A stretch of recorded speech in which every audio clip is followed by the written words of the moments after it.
Bad boy. Look at that. We're early. Doink. Good evening, everybody. What's going on, gentlemen? Good evening. Friday. Right. Right. Oh, I Heck gotta go yeah. close. I gotta go close the outside chat. Whoops. Okay. It's definitely a beautiful day to be walking this side of the world, right? Right. Right. It was like 80 degrees up here today. Yeah. Rainy and chilly here. So that was cool. It's been a roller coaster here this week, from the 40s to the 90s to the 40s to the 80s to the Right. 40s. Wow. Yeah, we're supposed to get more rain. We got rain all week except for today. And it's going to rain like 3 or 4 days next week, and then we're going right back to 50 and 40 Monday and Tuesday. It's just dumb. Yeah, we're supposed to have some severe stuff tomorrow. They're saying maybe not the tornado stuff. Only a 30% chance on the tornadoes, but Right. get ready for the baseball-sized hail, they said. All right, let me do a quick rundown, and we'll get right into it. The ever beautiful Sandy's Passions was first tonight. It's always a pleasure, Sandy. How are you? Driver of all, who thinks I'm cute. How are you? He's in here with us. Bush of the brother. What's going on, bro? Good to see you. Thank you for coming in. Right on. Of course, Stump's in here with us. Bruce in here with us. Stevie's in here with us. Oh, Stalker Steve, how do you want to, Just wait for dinner. Trying to share the chat over there, Mike. It won't let me share it. Really? I shared it. Yeah. Keep saying the link isn't valid. Really? That's weird. Prepping to endure. How the hell are you? Good to see you. Thanks for coming in. It's always a pleasure. Yep. Double K. What's up, buddy? Good to see you. How's your Friday going? Hope all is well. All right. So, Buttons. I know, right? What a week, right? Actually, I have had an amazing week. That makes two of us. Probably the longest week I've had, hours-wise, in a while. Mm-hmm. I worked till 10 o'clock one night, 9:30 the next, 9 o'clock. Oof. Anywho. Get a life already. Hey, because I really like to get out and do. I really like to get out. I'd really like to go out and do a video. Well, it's getting, I don't know if spring's hit over by you yet, but it's just getting beautiful out there. Everything's starting to green up and blossom out. Yeah. Right That's on. how I like it too. I like it when it's green. So if I want to go sit in the woods with actually, I don't even own an alcohol stove. I was going to say I'll grab an alcohol stove and go make a cup of Joe in the woods or something, Right on. Take camera go with me or something. All right.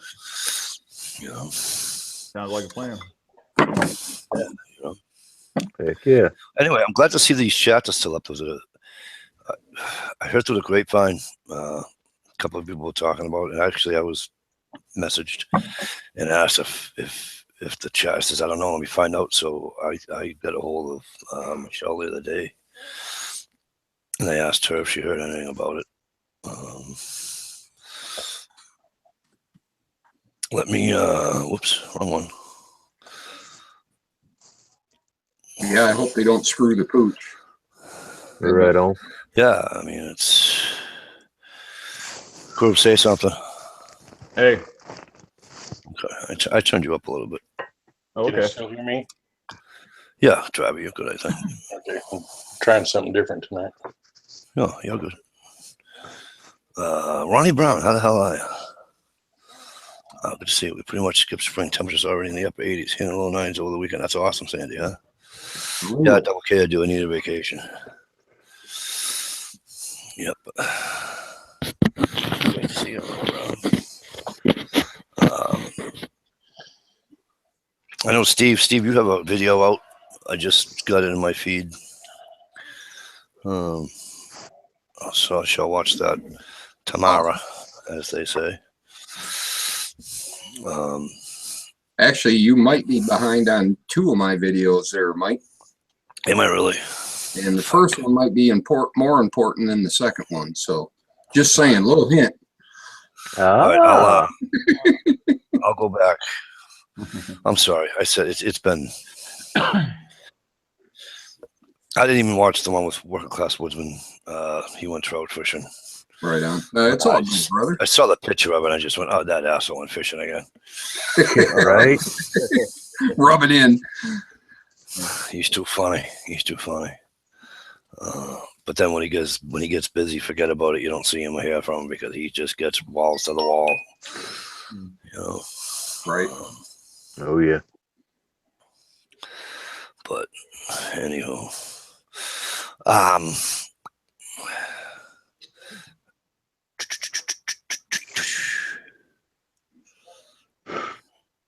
what was I want to talk about tonight?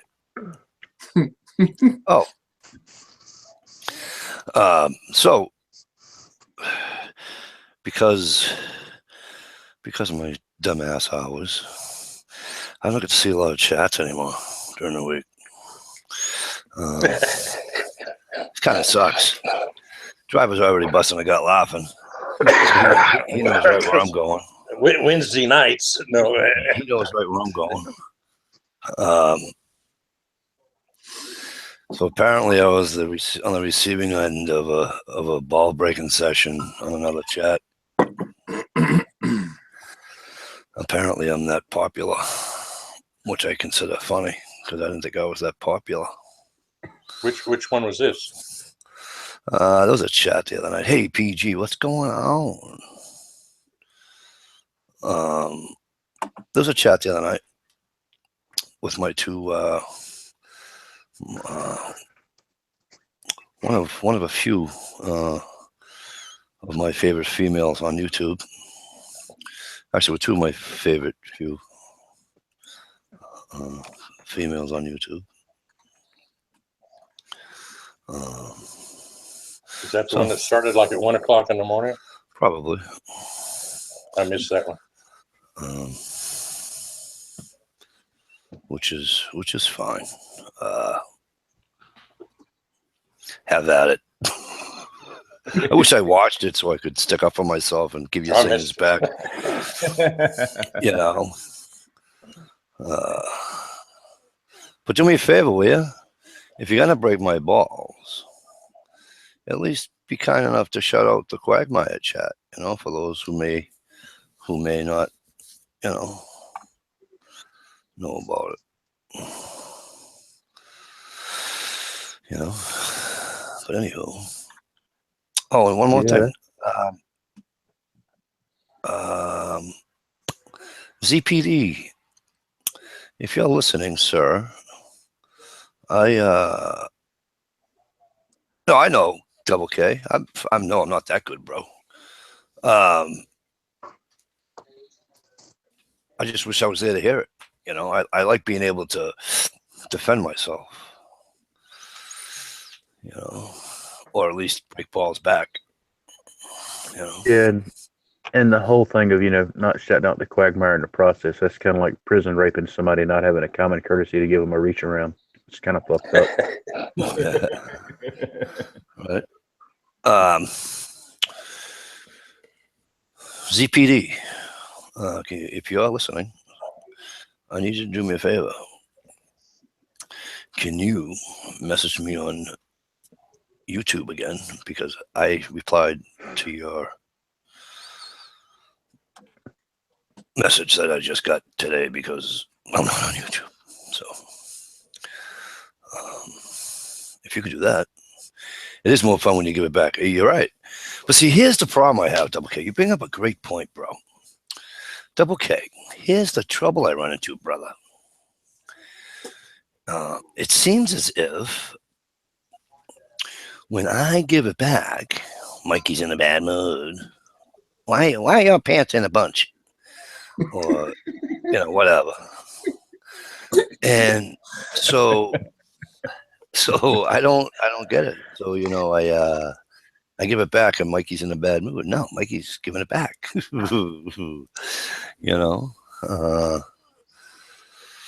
I've only been in a bad mood. Actually, I wasn't in a bad mood. I was kind of pissed off at Uncle Carl the other night, but Yeah. just for the comment he made, not anything else. But other than that, I'm right there with you on that one. let me see. Who else have I snapped at and meant it in a bad way? Not in a bad way, but like when I was in a bad mood.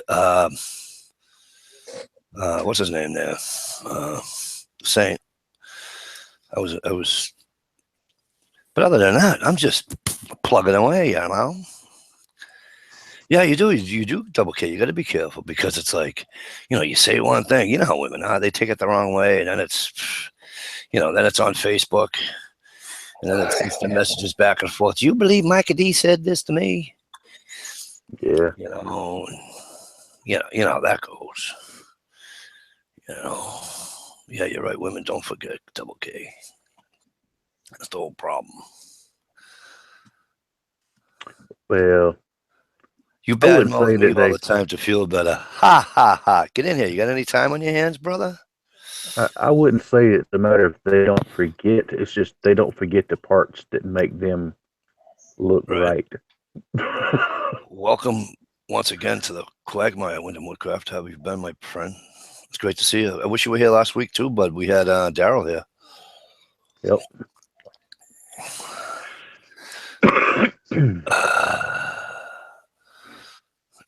But anywho, what's everybody up to? So the nice weather's coming. Has anybody doing any plans for any trips? Anything outdoors? Mm-hmm. It's almost that time to start. All right. I got a buddy of mine wanting to bring his fishing boat down and hit my lake. Sweet. I haven't been on that lake in a couple of years. That'd be fun. Okay, well, that comment rules out the shallow one that you were trapping in, right? Yeah, right.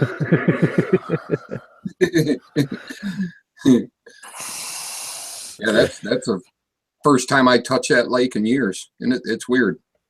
Right on. Chris, do you have time? You want to come on, brother? It's kind of nice. So my neighbor directly across the street said hi one day. I was out working in the yard, and we got to talking. He said, anytime you want to drag your boat across, come on. Sweet. So he said I could park it at his dock. So nice. Take him up on that. Yeah, that's always nice. Hey, you can't beat that. Yeah, right. Well, I got a little boat launch down the street, but it's a little teeny skinny right away. You can't get a boat and a trailer down it. So I'd have to drag it down the street about, I don't know, 400 yards. So it's kind of a pain in the butt. And then drag it home when you're all tired from fishing all day. Yeah, that's the problem with not having a friggin', for me, for not having like a truck. I can't just throw a canoe or whatever in the back of the pickup and see you later, bye. It's kind of hard to do something with a Hyundai accent. Throw a rope on it, just drag it down the street. Right on. Hey. No, you can't do that. Somebody would think it was a carry handle, pick it up and walk off with it. Oh, that's right. Today's the first. Chris, you're playing, right? Are you going to play? I think I saw the missus, her post. Listen, have a great night. And play your socks off, bro. Play your socks off. I'm on it. How the hell you been? Long time. Yeah, been a while. Real long time. Great to see you. Great to see you. Oh, tomorrow you are? Cool. Cool.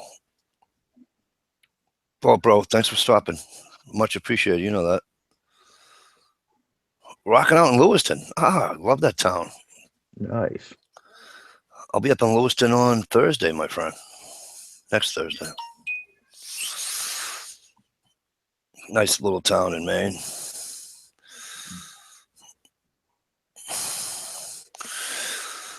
But yeah, so I'm limited. You should have seen me last year taking that thing hunting. Yeah, once you get all your gear packed in. On that note, Ice fishing.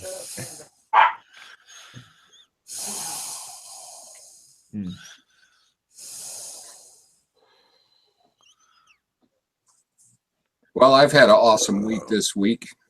Yesterday was my birthday. Yeah. Oh, see, I meant to do one other thing. Go ahead. I took 2 paid days off of work. Today is my 5th year anniversary of being on YouTube.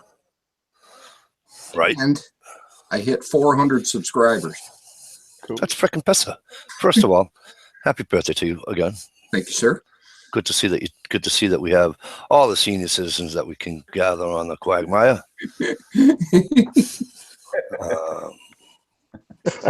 What did I do to piss Saint off? I don't know. I probably said something in a democratic way and not a, you know. No, I remember what we done that pissed Saint off. We told him the truth, and it didn't suit his little magical fucking unicorn pooping fairy world. So he took his ball and went home. Yeah, pretty much. So 400 subs. That's awesome. Yeah, Right on. That is great. good deal. I got to catch up on 3 of them. Apparently, I missed. So, that's awesome. That is awesome.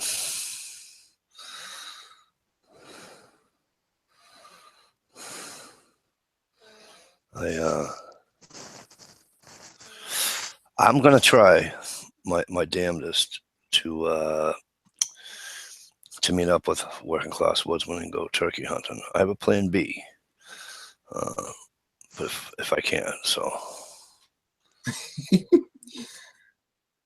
Well, there's always Plan C if you need it, Mike. Let's come to South Carolina, hang out with me, and we'll go murder a couple of turkeys because, like you said, it's not hunting here.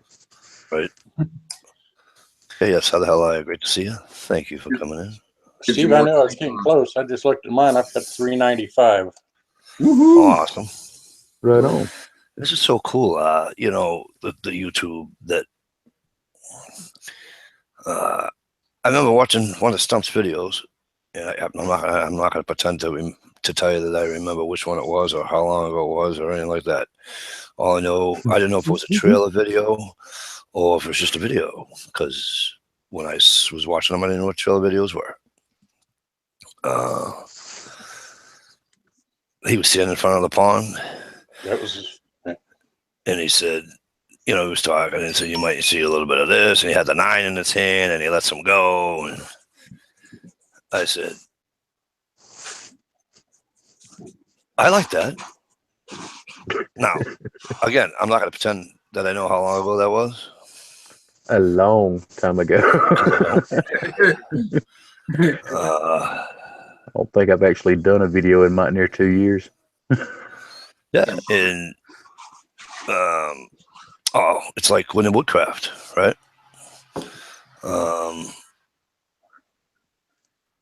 I commented on, I think,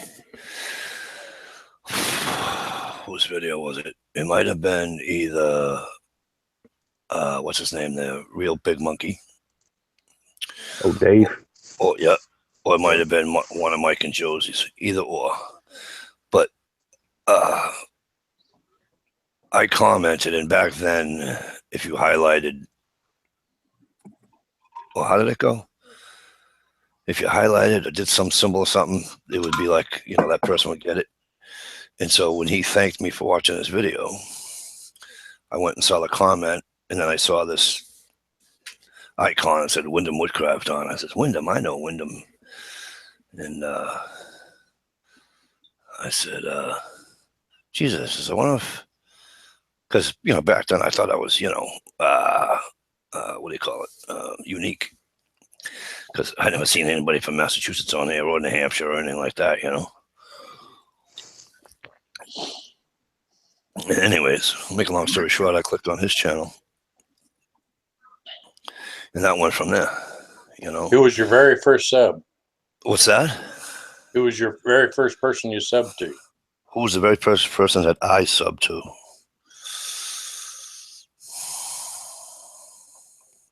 I went back on mine the other night, figured out who my very first one was. That would be one Phil Bellacchino.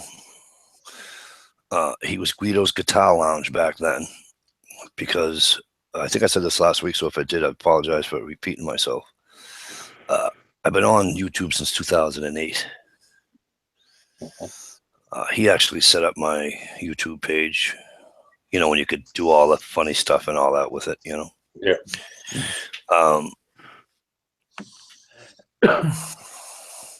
So I subbed, he was the first one I subbed to.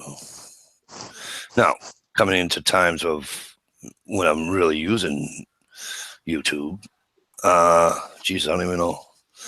I subbed to a lot of them all at the same night, I think. I subbed to Chris and Real Big Monkey and Mike and Josie and The Real Big Monkey was probably within my first 10 or so, I think. Joe's Neon, K-Bayuza, what's his name up here in New Hampshire? Sarge. My very first was not Nick on Sarge. 45. Actually, Sarge, I did sub Sarge, but not that early. Boss of the Swamp. I subbed more people and wouldn't make a video. I wouldn't make a video for the longest time. Right. Yeah, I definitely haven't been making videos for 5 years. That's for sure. Brian J wants to know, anyone know a good self-defense round for 9mm? The cheaper, the better Well, for I don't everyday know. carry. Self-defense cheap isn't happening, but DRT was the first one that comes to my mind. Yep, DRT, Dynamic Research Technologies. They are the absolute king of all copper. Well, I shouldn't say all copper, but lead-free, frangible, expanding hollow points. That's what I carry in my 45. And they have a building in my town of Wilmington that I grew up in. But I've probably got a box of them around here some damn where. Got like 40 boxes of them on this desk some damn where. That's got to be a huge desk, brother. But the cheapest and the most readily available is probably your critical defense or critical duty. Yeah. Yeah. The desk, Steve, roughly Brian, wide, so to speak, around 11 foot, about 2.5, 3 foot that way. And when I'm standing up, it comes up to about nipple high at the top shelf. That's a desk. Brian's asking DDT with a question mark, gentlemen. DDT. Talking about DRT, Dynamic Research Technology. No, he Or as they say, dead right there. right. Yeah. Cannot fucking believe it. Double K. There you go. Spear Gold Dot is pretty cheap. There's pretty good ratings on it too. So there you go, Brian J. The thing with the Spear Gold Dots, even though they're a really nice expanding hollow point, even in 9mm, they've got a nasty habit of what they call over penetration. It'll expand like it's supposed to, but still go complete through and through. And then you end up accidentally shooting somebody's fucking grandma that's on the other side of the dickhead you need to shoot. Right. That's why I'm a fan of frangibles. That's why I'm a fan. That's why I'm a fan of headshots. Yeah. You know what I mean? Yeah. It just goes in there and rattle around. That's it. Yeah. I want that a squash. Call it a day. Speaking of one to the squash, I'd really like to publicly thank President Trump for, I don't know. Just flat out being fucking awesome. I want to thank you for that tax break for those little people. That was very nice, yeah.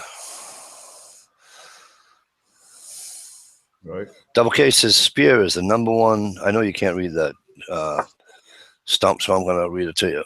Double K replied, Spear is the #1 Leo round in the country.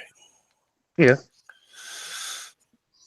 So it's got to be doing something right? Yeah, I mean it works. It's effective. Yeah. But like I say, it's a matter of personal preference. I mean, it really is. Well, my feeling's just- a lot like yours there, though, Stump. Yeah. I like frangible because it's less likely to do any kind of ricocheting and going and getting somebody, you know, off of a brick wall or hitting the ground or whatever. Yep. To me, it's just safer. It's still deadly as all get out, but and it tears the inside. If you hit where you're hitting or shooting, you're going to tear the inside all up because it breaks apart like that. Yeah. Getting highly upset. I can't find that damn thing. He said he's gearing up and prepping to get his CCW. Right, and that's what I wanted to ask Brian a question. What we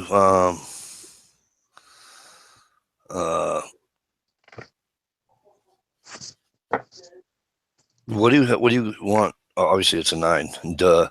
But did you already have a carry in mind, or?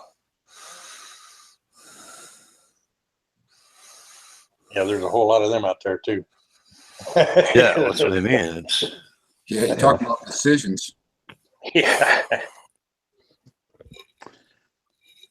Tell you what, if you're going to carry a 9mm, what's that? Go ahead, bud. I was going to say, as far as the 9mm goes, if that's what you want to carry, and you'd rather do a semi-automatic instead of a revolver, that little Ruger LC9. Oh yeah, it's extremely popular. They're accurate. They're light. They're small. They're easy to conceal. Yeah, I'm not a 9mm fan, but as far as 9mm goes, my opinion, that's probably one of, if not the best on the market right now, as far as a concealed carry weapon. Too I late. would suggest that he go to a gun range that rents firearms and go through their whole wall and grip every one of them, see which half a dozen fit your hand and feeling right. And then rent one of those. That's right. He every said time that. you go. Too late. He already got the M&P shield. Right, you get the M&P. That's right. I think he said that a couple of weeks ago, because I think I remember saying that my brother got the M&P Shield 40, I believe. And Car Carrier said he saw that Springfield came out with a Hammer Fix XD at the NRA. Really? Yep. Hammer. Excuse me. What did I just say? Fix. Jesus. Yeah, I read Yeah, Fix XD too. at the NRA. Sorry. My apologies for not reading that right. Double K. Yeah, the MP Shield. My brother likes his, but my other brother has the LC9, and that's just too comfortable, they say. Mm-hmm.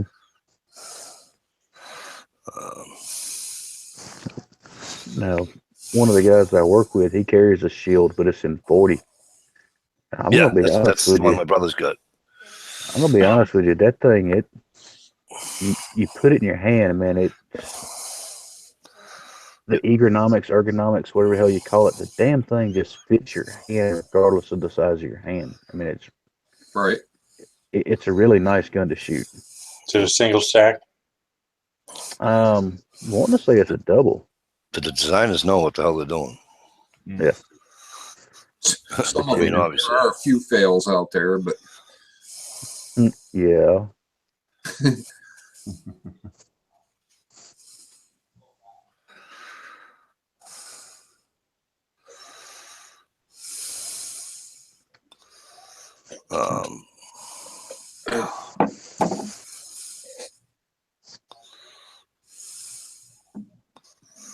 I'm trying to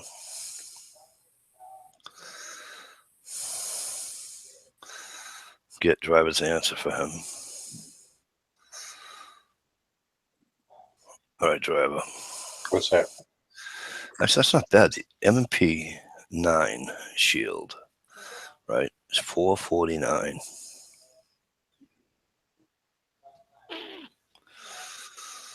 That's not bad. No, not really. I could have sworn I wrote. That's the 9. I don't know why they didn't give me the 40. Hang on a second there, driver.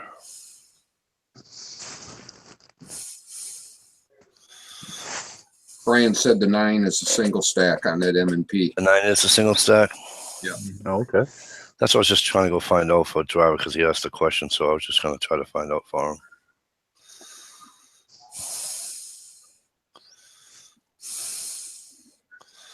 The Shield had a $75 rebate right now. Yeah, I just saw that. You can get them for under $300. Wow. Well, Yeah, I was just on their site, $75 off.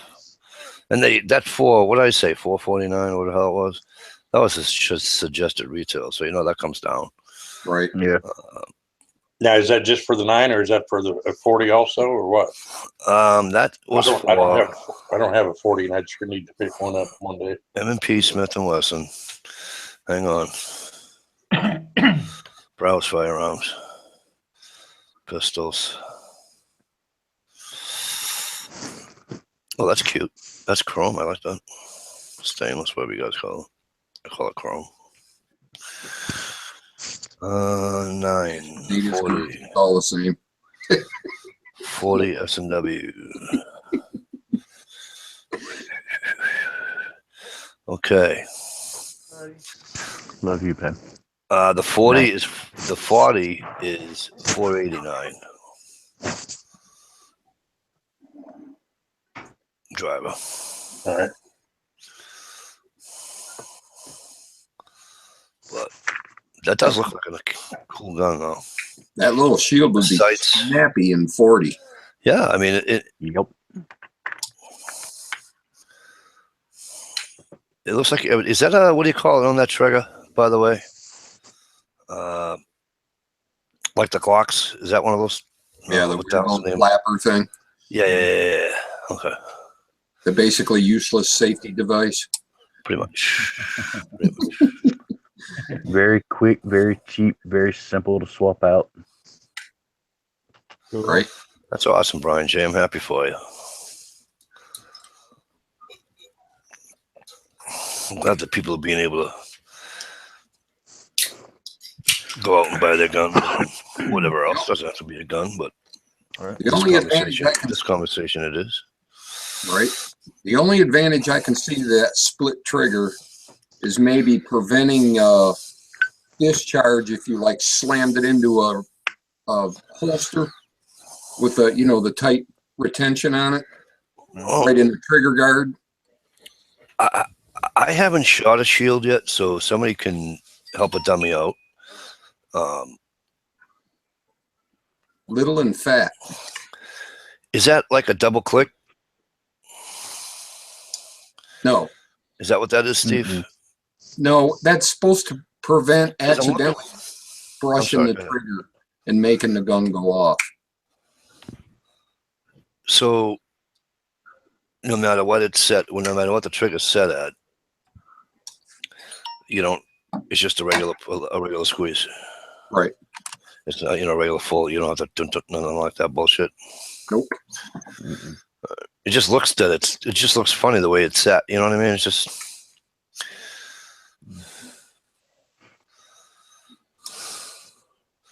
Hey, DS, did I miss you, bud? I'm sorry if I did. DS just put a link in the chat for you guys. Palmetto State Armory. PalmettoStateArmory.com/Smith. So. Oh wow, yeah. And for anybody that don't know Palmetto State Armory, the prices are always amazing. You can get pretty much whatever you want from them.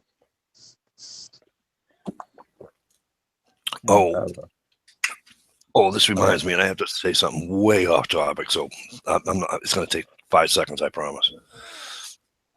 Brother, it's your show. I was right. I was instant messaged by somebody and asked Mike on your chat, why do so many people have wrenches? And my reply was because I want that many people to get rid of assholes. Good one. Good answer, yes, sir. I think it's preventative, to tell you the truth. Yeah, when people come in and see all the wrenches, It's like, They're like, might as well not even bother. right. Yeah. Exactly. You know? I say, I'd make one comment here. You ready? Yeah, well, that's why I gave Stevie 2 wrenches. Because Stevie in my chat's good enough to have a wrench. Even if he wasn't on my panel anymore, I'd still leave him as my wrench man. That's just me, though. Thank you, sir. Oh, sweet.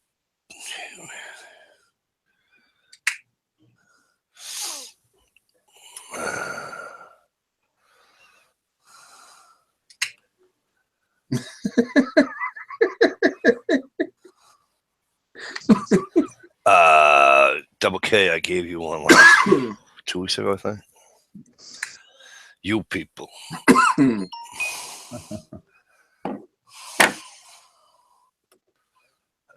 due time, Brian. In due time, it's like drinking scotch, and it's a quiet taste. You know what I'm saying, bro? And you're well protected. Oh, Prepping to Endure. I gotta get him a wrench. He's Prepping to Endure. Prepping to Endure has been around this chat. Prepping how long now? Got to be since I've been doing it, right?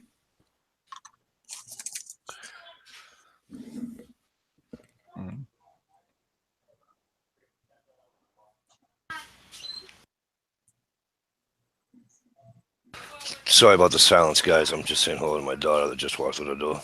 Hi, daughter. Yep. Hello, daughter. Hello. I'm more of a screwdriver side cutter sort of kind of guy. There you go, Prepping.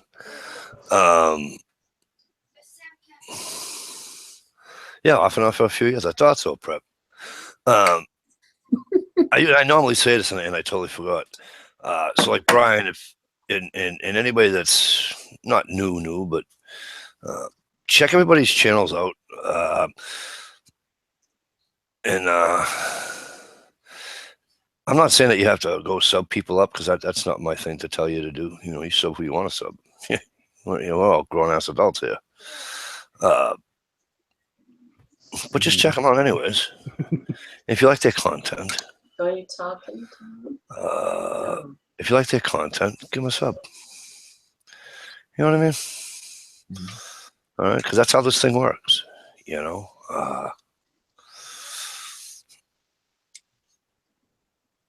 So, right on. Prepping, we get all corners. Hey, here's another bird dog 12. Hello, beautiful. Good to see you. Yeah, your wrench is a snap on. It can snap on and snap off really quick. Hey, Dish. Their Just dog, saying. Andy. There's a couple other videos I got to catch up on as Bird Dog. I saw the other day Bird Dog put out a video, 2 videos that I haven't seen yet. So I got to get up on it. Oh, Prepping to Endure. You really didn't just write that, did you? But come on now. Lots of Bird Dog videos.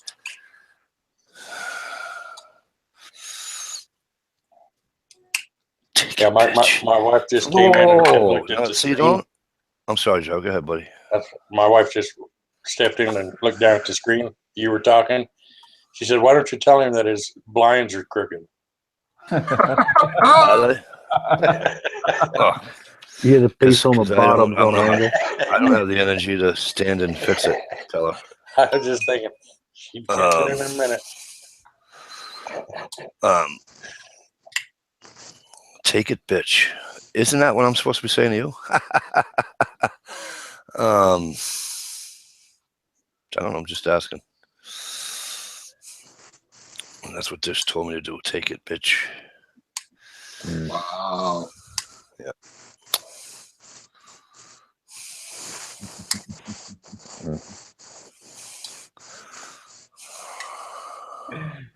Let's hang on a second here, people. Wow. What would I do wrong now? It's coming. Look over there. Whoa. What? Really? Did you didn't just write that? Dish, seriously, sweetheart? Really? Wow.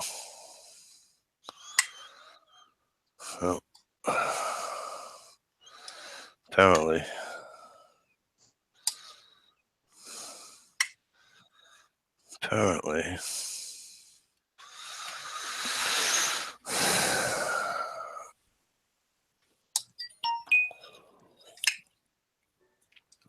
Wow, I'm just like speechless right now.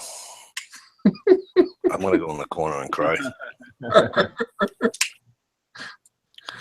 I got made fun of again.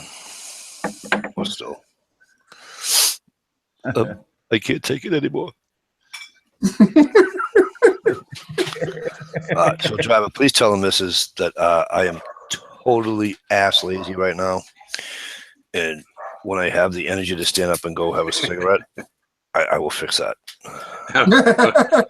She just popped her head in for it. Because I'm surprised my wife hasn't noticed, really, to be honest with you. Of course, she's dead dog tired, too. She's working 2 jobs, too, so. Right.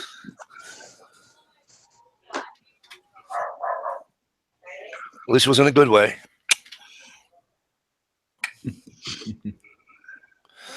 You're not at my feet anymore. I've been sub forever, prepping. Huh. You better be, young lady. You better be. I have a question. And I get it. Please don't say, well, Mike, what about the Desert Eagle and all that, because I'm really not an idiot. Okay. Is there such a thing, other than something that large, is there such a thing as a ADC carry that's too large? Or is it just what suits you? Because now I don't want to sound like a mean guy, but what happens if you're like 6'8" and weigh like friggin', 400 pounds? Right. Maybe a friggin' whatever's going to be comfortable for you. Now, So is it just a comfort thing, or is there seriously something that's just too big that you shouldn't be carrying as an everyday gun? Now, some states have rules against certain size firearms. Like here, it's got to be, I want to say 8 inches at its longest measurement or less. You can't go over 8 inches. But I mean, I'm a good sized guy to say the least. I carry a full size 1911, and a lot of times I carry it and that SIG together. It's partial what you're able to carry and what you're comfortable to carry. I mean, Gotta have a hell of a belt. I do. I'm here, guys. Just give me 1 sec. Right on. Right on. So in other words, they don't want you pulling a Smith & Wesson 50 out of your coat. No. That's like I can't remember who the hell makes it, but it's called a BFR, stands for Big Frame Revolver. It's actually out there. It's 4570, and you can get it with like a 13-inch barrel. Wow. Yeah. What was it? A Hoffman 1911 or Big Daddy Hoffman 1911 or something? He's got a video on that thing. It's a friggin' monster. I thought 8-inch barrel was big enough. Well, my aunt, who's blind as a bat due to macular degeneration, she has no permit or nothing, but we're here in the South. Everybody carries regardless. In her purse, she has the quintessential Dirty Harry 44 mag, satin finish, rosewood grips, 13.5-inch weighted vent rib barrel, and she carries full power loads in it. Oh, man. Go, girl. Yeah, Aunt Margie's 73, 74, something like that now. Right on. Still shoots a minimum once a week. DSW said Magnum Research for that big ass revolver. That might actually be it. So is a 357 too big? I mean, I'm sorry. I know I asked the question, and I know that you did sort of answer it for me, but no.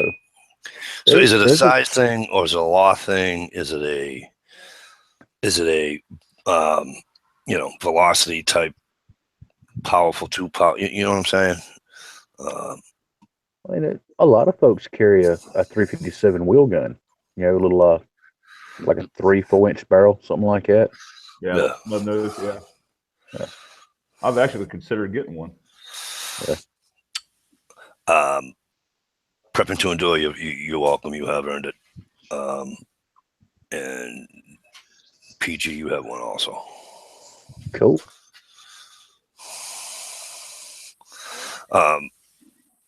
Because the reason why I ask is because I was in a store and I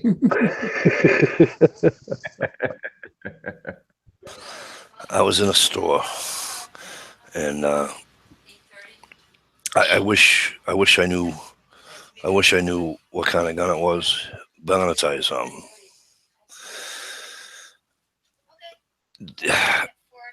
All right, so obviously it's this way because it's on his hip, dude. The friggin' the friggin' handle had to be 6 inches, 8 inches long, for Christ's sake. And I'm like, are you kidding me? And it was a wheel gun. But I'm like, please don't tell me he's got the big ass S&W 500 on his printer, because I'll just laugh my ass off.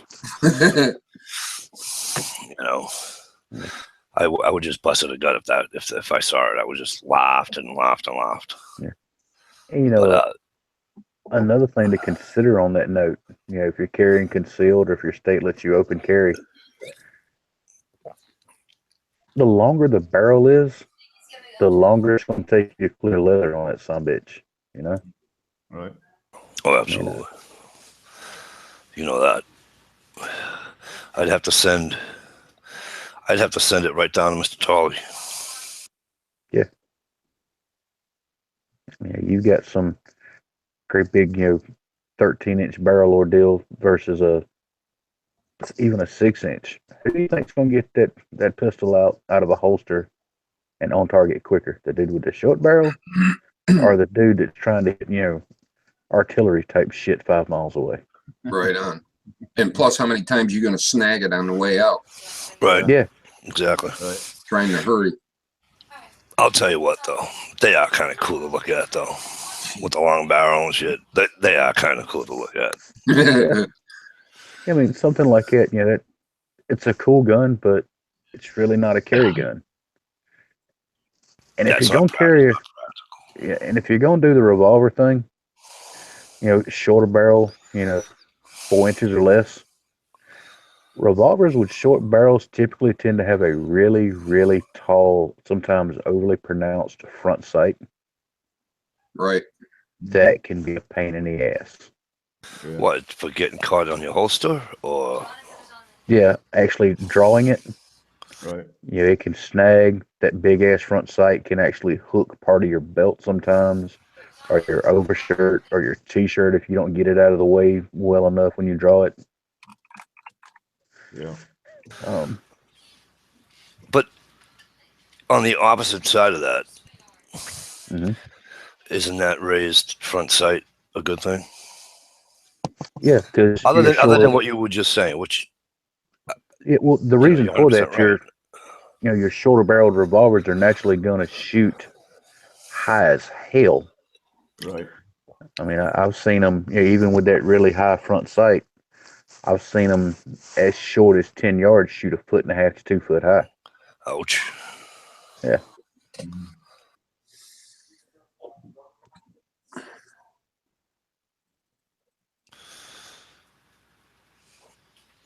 Unless you can afford one of those Chiapas. Yeah. That's a hell of an idea. Yes, it is. I've not had the luxury of shooting one, but I damn sure want to get my hands on one. Right. It's an ugly little son of a gun, but with the barrel at the bottom, the bore axis is more in line with your hand. Yep. That's got to like all but totally eliminate muzzle climb. Right. A while back I was watching a video, and this chick was shooting a Derringer. Okay. And how or why, I have no idea. But whoever, we're going to call him boyfriend, husband, whoever he was, that was with her at the range, while that, where they were shooting, wasn't much of a range. He's like, get your finger out of the way, you're going to blow it off. Right. And I was amazed that she didn't lose her finger. Amazed. So there's probably one gun. I mean, those are, old and far and few between now, but you got, I say this all the time, I got little girly hands. But that little girly almost blew her finger off. I wouldn't even be able to, fuck it, wouldn't even bother. Not even if it was given to me. Nah, you can have it. I'm good. Thanks. Right. I just thought it was like really strange and odd how she damn near blew her freaking finger off. And I'm sure it's happened too. Oh yeah. Shoot, I've seen fellows try to overgrab a carbine rifle, a short rifle, and just about get their hand out in front of the muzzle. Yep. All right, Philly, how are you, buddy? How was work? Hope it went well. Have a good weekend. I would still like one of those little 22 Magnum Derringers. Oh yeah. Mm-hmm. I don't know why, but for some reason I want one of those little shiny, cool little whatever they are. I just think they're, I don't know. That's my stepdad. That's what he actually carries in his front pocket. Everywhere he freaking goes, that little Charter Arms, I think, who makes it. Right. Little 22 Magnum Derringer. Yep. Jeez. Yep. But, Dish, nothing definitive just yet. Yeah, but it's like he said, he doesn't carry one to end up having to kill anybody. It's there to make sure he can make somebody get off him if he needs them to. Right.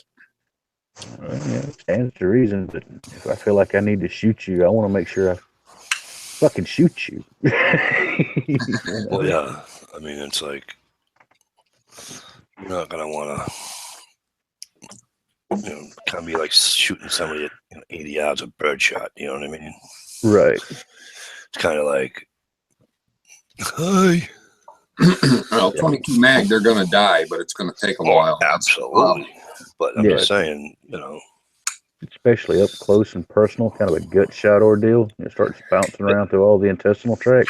Oh, God. That's going to be a thing. Don't have to tell them to get off you twice. Right? No. G-Trapper, did I not shout you out? If I did not, I do apologize, sir. Good to see you. Hope all is well. I hope your snow's all gone.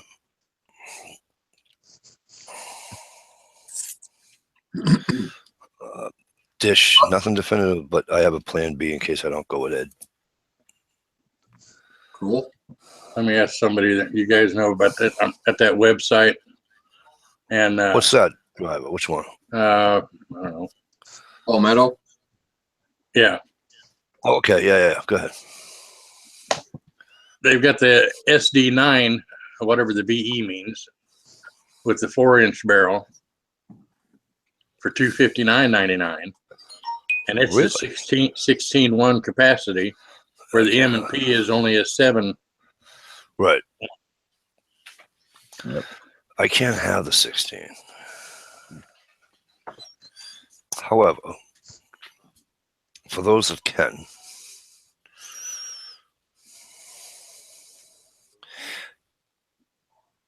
is that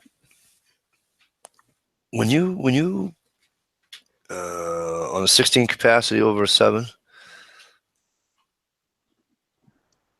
Nah, never mind. I just don't. Well, it would definitely be a double stack, so the grip is going to be wider. For sure. Well, that's what I was going to ask. Are you? That's a larger gun, yes? Fatter, yep. Well, that's what. Yeah, fatter, not larger. Sorry. Mm-hmm. The length is about a ½ inch, I think, longer. Also, it's a 4-inch barrel, where the M&P was a 3 3.5 or 3 3/4 or some bullshit like that, right? Yeah, right. Yeah. But, man, those are very reasonable rate. Oof. I'm gonna have a hard time not thinking all night about those. And who put that in there? DSW, right? Yeah. Didn't DS share that? Share that? Yep. And driver, if you see something on that website you want, I can actually save you a little bit of money on that. I'm at a State Armory is here in South Carolina. They've got one shop in Columbia and the other one's in Greenville. And I'm like roughly an hour from either one of them. So, I mean, I could go in there, get something, and my buddy at the shop I deal with, the paperwork, the transfer will be like, what, $1.25 at the most? Yeah. We're out. I haven't got one in a few years, and I said, what was it, about 4 or 5 months ago? My wife asked me if I hadn't bought one in a while. I said, was that permission? Right? I think it was. You better jump on it. Yeah. Yep. And if it wasn't, remember, it's always easier to ask for forgiveness than it is permission. Except with the law. Yeah, well. Couple nights sleeping out in the shed, I think, is worth a new firearm. Right. Speaking of firearms, Stump. Yeah, man. I hadn't bought a new one in the last few days. That's good to know. I don't care about what you bought. Is mine put back together yet? Somewhat. Somewhat. All the parts are there, but now that I'm working again, I haven't really bothered to put it together and fit everything just yet. Well, I know what you're doing tomorrow. You should make a video doing that. You can title it "Fixing Mikey D's Gun." Brother, tomorrow I'm sleeping in till probably around 7:30, 8 o'clock. And then I'm going to probably have, I don't know, a beer or 12, then I'm going to cut grass. Well, before you have a beer at 12, make a video, putting it back together, and you can title it Mikey's. I got you. Don't you like how I just tell you how you can do it? Yeah. Hey, somebody's got to give me some direction on this shit. Mikey's crazy. Sorry to hear that, bird dog. What happened? Florida's on fire. Yeah, but Yeah. they're illegal burns, so they're burning them on purpose. I hate that too. I think it's wrong. They did that here in Michigan. They did BR did a big control burn, and it got out of control. They did it on the windiest day of the year. Yeah, but that's how they get nitrogen back into the ground, Mike. Out here in the Midwest, No, I they know. burn them all the time. It's the best thing because way back in the 80s when 5 million acres in fucking Montana went up, or whatever the hell it was. I forget how many acres it was, but it was a lot. I watched a show on I think it was Discovery or the Learn Channel or something not too long ago about how that area now has regenerated. Yeah. You can still see obviously the charred trees or what have you, but the landscape is all plush and green, and the wildlife's back, and it just sucks that sometimes I think, I don't know. Good night, Prepper and Endure. Good night, Preppin. Good night, Prepper. Yep. Good night. Gonna go play with his new tool. You're gonna play with your tool. Have fun. Well. I do too, G-Trapper. But it's like Driver said, it's weird. It's the weirdest thing in the world. The best thing sometimes for a forest is a fire. Right. I know that probably just didn't sound good coming out my mouth, but it's the truth.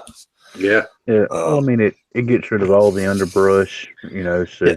and then you were just saying, the nitrogen goes back in the soil. Plus, I'm sure it kills a tick or two, which is Probably. Right. I'll tell you what, Maine could use some right. because, like I told you this, right? Their trees are like this fucking far apart from each other, for Christ's sakes. It's so fucking thick. Yeah. You know. Oh, I saw that. Well, it's been maybe a month ago. I saw that. I don't know if any of you have ever been out in the redwood forest out in California. Hmm. I have not, but I want. When I was a wanna little take a picture of kid, that was one of my memories of us driving through the sequoias, and we were in a Volkswagen bus, and we drove through one that was hollowed out where the road goes through it. Yeah, like through the actual tree. That shit's Yeah, through cool, the ain't tree. Yeah. It fell down. Oh, It finally succumbed to nature. It fell it? over. Wow. Hello, So- Mr. Tolley. How are you, my friend? Go ahead, driver. No, I was just saying it's no longer there. Wow. That sucks. I was Wow. wondering when that was going to happen. I've seen those on different TV shows or what have you, and I just want to go take a picture of one. We built a house of one up in Kansas, Really? and it's fire retardant. We tried to cut the blocks off and burn them. They put themselves out. It's like weeping willow. Yep. A weeping willow. It's just like trying to burn a root, right? That thing's gotta be okay. So it's gonna be cut and split and let it sit for like 5 years before half of it might burn. Because I've been trying to burn. My mom for years and hundreds of years had this weeping willow in the backyard. The storm took down half of it, and finally she took down the rest.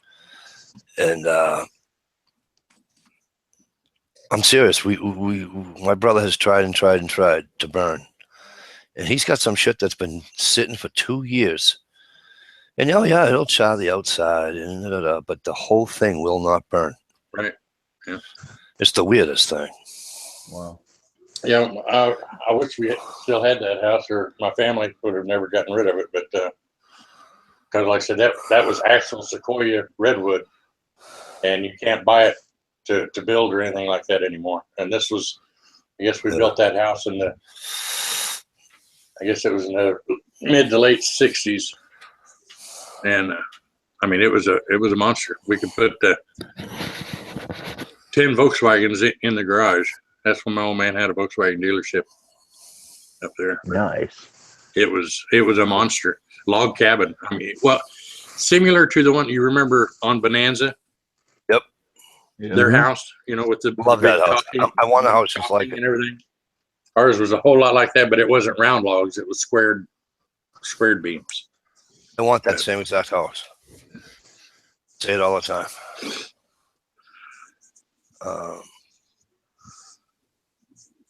Love that house on Bonanza.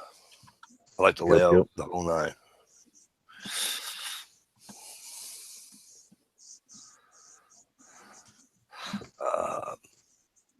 Dish. Now that I know that you have OCD about the shade, it's gonna stay just like that. You don't tell me certain things. Dun, dun, dun, dun, dun, dun. Yeah, I discovered redwood doesn't burn good the hard way. Oh. When I was living down south, I used to use a lot of redwood. It was nice and soft, felt flammable to me, so I built a bow drill and actually used that for my base, I worked on that sucker for hours. My whole basement was full of smoke. It would smoke, but it wouldn't How'd that go for you? hit. I ended up hooking a power drill on my spindle. I had her about 3,000 RPMs. I mean, smoke was just billowing out of it, and it never did catch. I haven't, I said, I haven't tried that yet. I haven't tried that. I'm like, damn it, man. I gotta try that. I have to try to make a house board and all that. I've never done it. So I've made a few, but I haven't been successful yet. Yeah, like you, I've tried it a few times with no success. But the few attempts I've made to do it have made me very grateful and appreciative of my Zippo. right. I'll be right back, folks. They say, Right, brother. they say it's all about the notch. Yeah, what is it? Something like 30% of it you cut into it on a certain angle, and it's wider at the bottom and deeper at the bottom, and Right. It's a mighty much to comprehend and learn. Mm-hmm. But the folks that really know how to do it or know what they're doing, like Mitch over at Native Survival, Right. dude, that motherfucker could make a damn bow drill out of a straw from McDonald's and have it work while it was in the bottom of a swimming pool. Yeah. Right. He's got one video, man. It's pouring down. I mean, the drops of rain are like the size of a 5-gallon bucket, and it's just pouring down rain. He goes, cuts a fucking stick, busts out a fucking bow drill, lickety split, gets a fucking coal going. I mean, from cut it to have an actual coal, probably a minute and a half, 2 minutes. Wow. Now, I used to watch one guy. I don't know if it's the same one you're talking about, but he would get even like tall, like milkweed or whatever that had even been dried out, and bundle some together, and Yep. use it as a starter. I mean, to bow it Yeah. and get. I mean, he was using. This guy could start a fire from spit. I swear. It's probably the same person. Yeah, Mitch is like, the easiest way to remember if it was Mitch or not, he's kind of scrawny as fuck, kind of raggedy looking, red-headed, got a beard. Yeah. I mean, truth be told, I mean, he's uglier than homemade sin, but out in the bushes, dude knows his shit. Right. I mean, hell, he makes Steve look drop dead gorgeous. Poor feller. He was on kill alone, dude. I was trying to get you to spray whatever that is you're drinking. It just It's didn't almost work. empty. Otherwise, you would have. I Damn. barely got a drop out.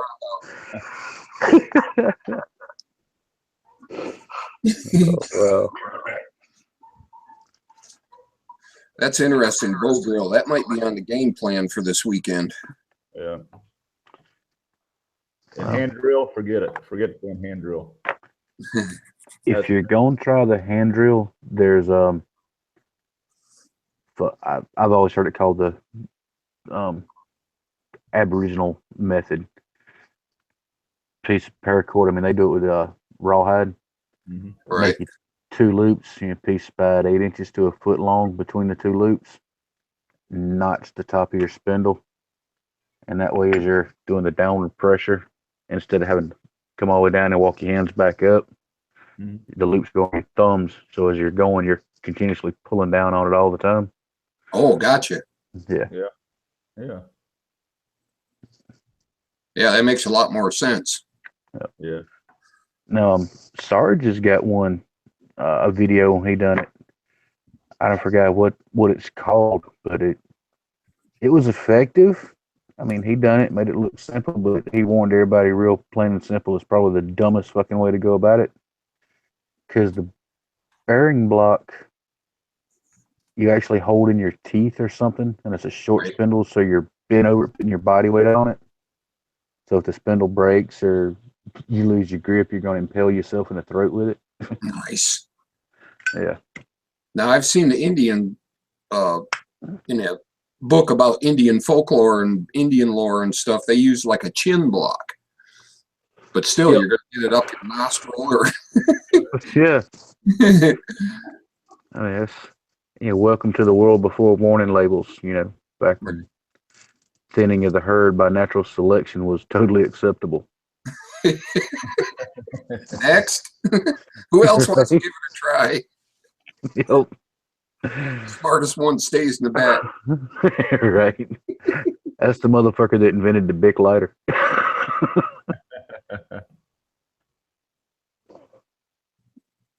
Yeah, he's in the back whacking two rocks together trying to get a spark. There's got to be a better way. Right on. Hey, Tonto, why'd you pierce your nose? I didn't. I was using the bow drill again.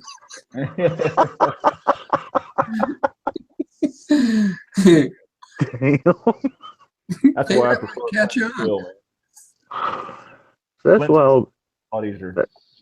yes, that's why you see all the headhunters in the movies, you know, they got the big stick or the bone stuck to their nose. Now you know why. Well, leave it to the Quagmire, entertaining and educational. We have to rewrite history books now. Right? Fashion statement, my ass. That was an accident. And they just put a thing in there.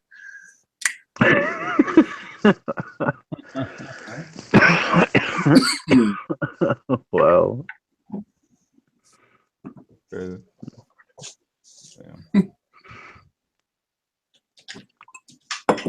Well, I'll be right back. I'm gonna go refill my cup. Alrighty. All right. That's too much light.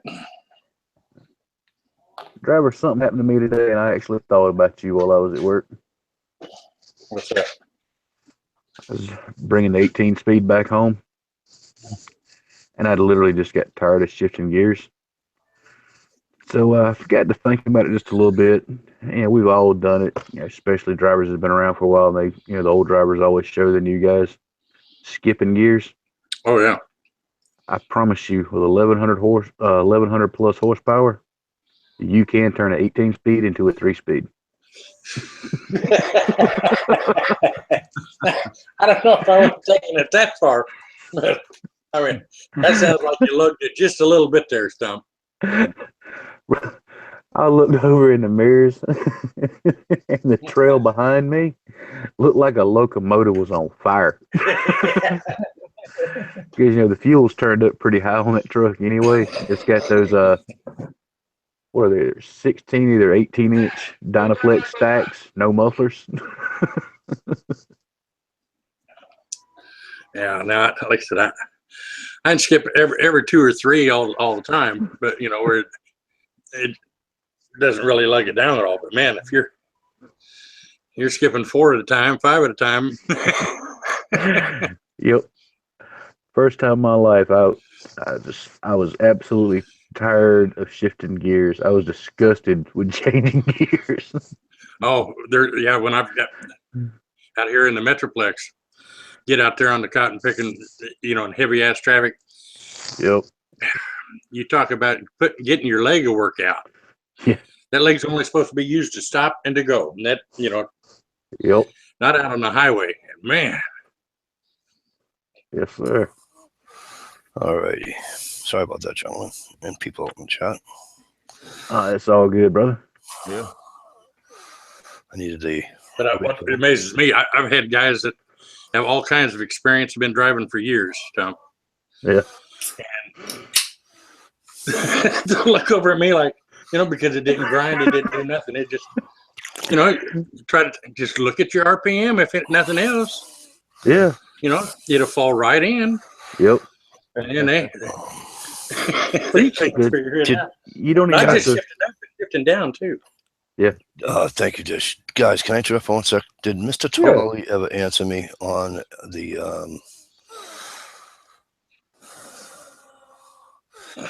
I'm scrolling back. I can't see. Mr. Tolley, if you're still here, I sent you a link, bud. There he is. He says, my boss gets pissed when I skip gears. And Dish, I'm with you. I don't know if wooden hooks, you know, somebody whittles a hook out of a piece of wood, but I think there's actually a video on somebody doing that. No. It is, the boss man may not like me skipping gears, but with all due respect, he don't ride in the truck with me. Right. You just don't want to skip them going uphill, right? Well, I mean, loaded with that truck, I could probably skip one, but yeah, as much weight as we're running and some of the hills we got, it just I it sent just a. wouldn't be You smart. didn't get a link. Hang on, Mr. Tolley. Let's do this again. What gets me is now some of the bosses don't like me shifting down, and I don't understand that. Yeah, I've run into that in the past, but yeah, my thing is, I can downshift, use the engine, and I can use the jakes. I don't burn up the brakes. I don't risk running over nobody. That's right up my alley. I tell you, 'cause why abuse the brakes when Right. when you're If you don't you know what you're doing a mile ahead? Yep. And, I sent a guy out last night running a tandem because that's what I load is the tandems. right. And he says it was right at the end of the night, and he's trying to make gate because they had to make a certain time out the gate. Right. And he says, Mike, I'm going to close that door. He says, how much weight, how much more you got to put on? And did you scan the bill on yet? I said, no, I haven't scanned. He said, scan it so I can get the weight. So I scan it. He's at 23.2 or some shit like that, right? And he goes, oh, I go, what? You guys come on at 23,000? He said, yeah. He says, you know what the other one's at? I go, no. I guess the other one was just a hair over 23.6 or some shit like that. I goes, what do they want you guys running at? He goes, well, they don't want us really to run over 41. I goes, well, fuck you, too late. Right. Right. So then I bumped into him tonight and I said, how'd you make out? He says, well, when you're going up a steep incline and you're in 7th gear and you're not like moving. And I said, you kidding me? He says, yeah. He says, we slow right down. He says, it depends what tractor you're in. He said, but he says they're pretty bad. Yeah. Mr. Tully, I sent it again. Check your He said spamming. he's going to be going to bed soon. Oh, all right. I'm sorry, Mr. Tully.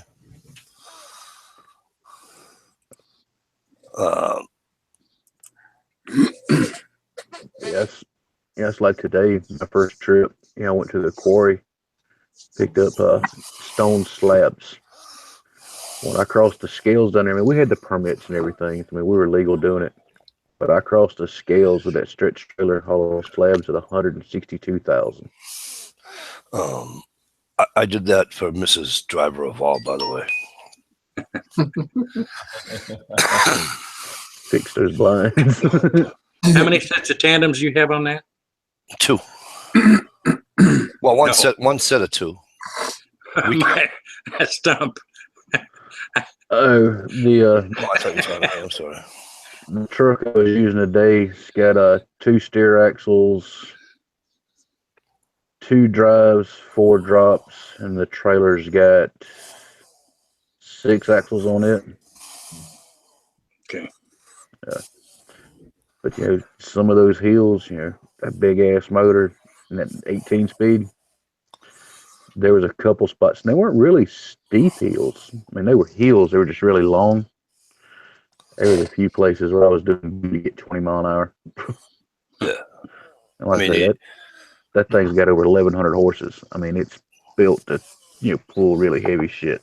Yeah, you get a 7% grade, you're screwed. Mm-hmm. You start getting down to the lower end of the gearbox quick. Yep. Dish said, I'm trying to catch up to everybody. So it says you need a 72-hour in the woods epic video. I would love nothing better to be in the woods for 72 hours.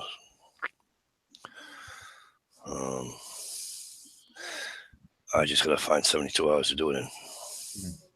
Yeah.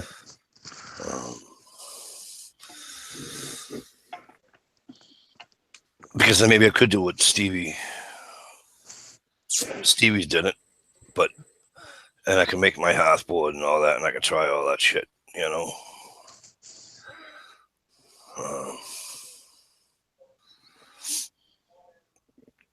Speaking of Steve and the bow drill, why don't you try making one out of your fat wood? See how that works. I've never Right. I've never seen that done. No. Yeah, I wonder if that would catch with friction. I don't know. You would think so. Gee, Travis, did you really ask that? Wow. Sorry, bro, but you know, just saying. Are you doing tractors? What are you pulling? I mean, what are you pulling? What are you pulling for trailers? Stump. We've got a massive collection. We've got Globe Lowboys, stretch trailers, heavy hauls. We got a few what they call boat flatbeds. Your truck look anything like that one with the twin steer axles? Yep. That's wild. Yeah, that's one of them I delivered that I brought down from Portland or Seattle. I don't remember. Yeah, Portland, I think it was. I've never even seen a tractor like that. Oh, you should see how long it is. Never. I've got a picture of the length of it. I've never seen that. In the shade, absolutely. The only, I'll tell you what, about 2 years ago, I think it was, maybe, I don't know how long ago it was. This over-the-road guy pulled in, and he was having a bitch of a time because, first of all, he's in a 53. He's never been there. So, you know, like everybody else that has a hard time backing up the driveway at my full-time job, I try to explain to him how everybody else does it. Mm-hmm. He says, that's not the problem I'm having. He says, look at this tractor. And I'm looking at it. I'm like, yeah, fuck, that's a little big, ain't it? Whatever the max is, the measurement from bumper to fifth wheel, okay, whatever the maximum that can be, he was 1 inch shy of it.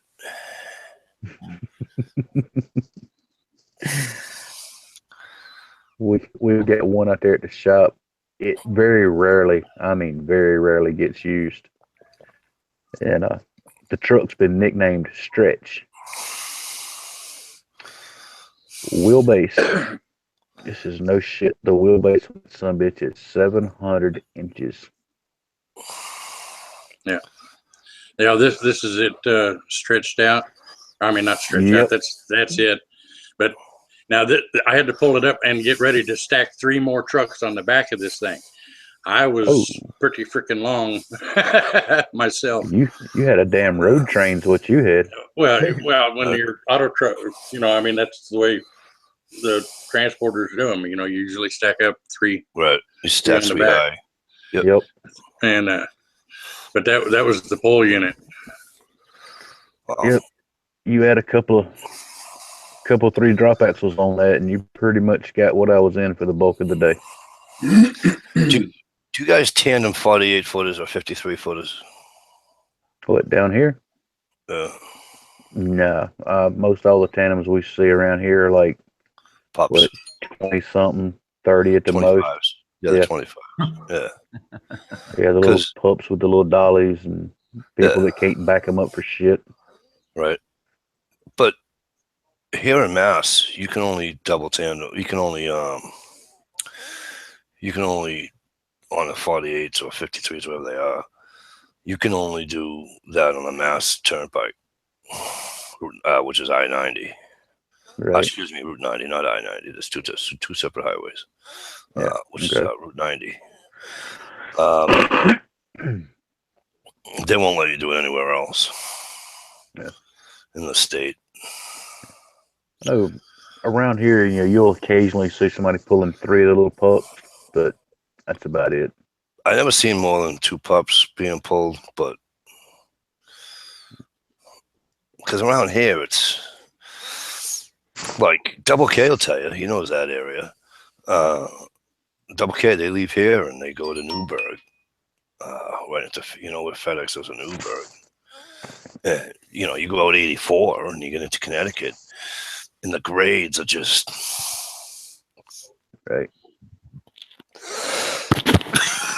Excuse me, sorry about that. And some of them are treacherous. Yeah, and I think the guys pulling doubles and triples around here, I think they're still limited to like 84,000 max to be legal. I just lost the outside chat. Well, that's not fun. I Yeah, lost it really. all. Wow. How do I get that back? Go out and come back in. No, I know somehow I exited.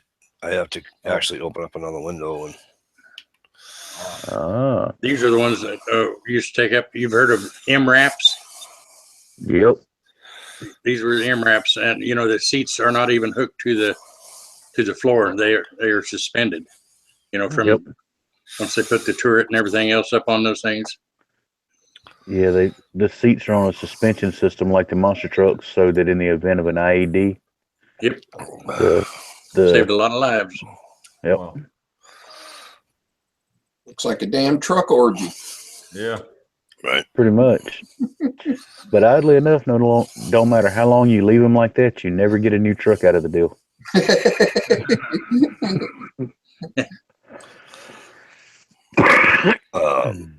No little Chevy love trucks. Nah, you would think, but it just don't happen.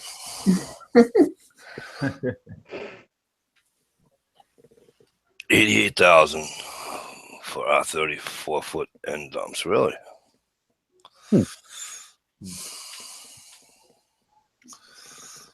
Huh. I'll tell you what, though, they got some the gravel guys, Mhm. and then them dumps. And what are those? Are those 48-foot long? What, a You know, traxel dump? but they're dump trailers, but they're like 48 feet long, I think. Oh, you're talking about a wagon? Yeah, Yeah. they're shade over 40. Yeah, I'll tell you what. I mean, you can get them in different sizes, but I mean, most I of don't them are know right what the around hell. 40. I don't know what the hell kind of what he had for horsepower in that tractor. But I'm gonna tell you something. I'm in my I don't know, whatever it is, 2016. I don't know what mine is, 24-foot box or whatever the hell it is. And I got that thing pegged because, of course, I got a, what do you call it on it anyways, you know? Yeah. And I'm doing like 70. And now I'm blowing by people, of course, speeding with 60. He come right up on my ass, and I could feel him. And not even because I saw him in the mirror. He was just pushing. And I went, how the hell did you come up that steep and coming by me? That's just a miracle. But I don't know what the hell he had, and he wasn't empty either. That was the funny part. Wow. Well, I'm sure driver can relate to you on that one. Them damn bull haulers out there where he's at. What was that? Mike was talking about, I said, I'm sure you can relate to that out there where you're at, all them damn bull haulers.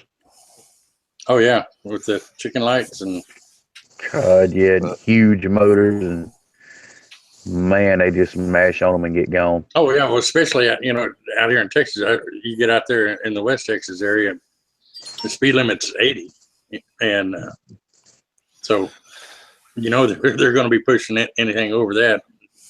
Oh yeah. I went with a buddy that was a bull hauler for a while, just because he was too tired and stuff, and wanted to know if I could run up by Wichita and back in a night. And I said, well, that's no problem. And so we did that one, and then he said, okay, how about Amarillo and back? And I said, okay, let's go. You know, talk to a guy about a hot date. People, how the hell you doing? Dish, you're gonna date somebody down at Karolakis? Are you high? No, like she's high. She just wants to get fucked. Right. Well, good point.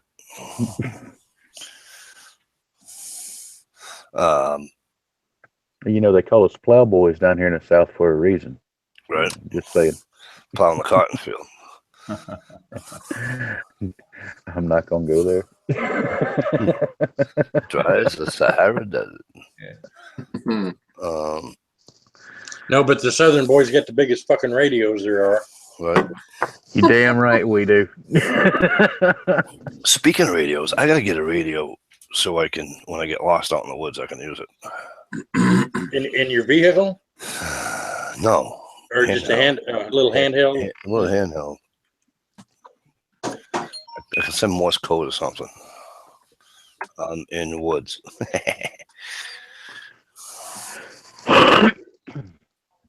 What you got against big radios, driver? Not a damn thing.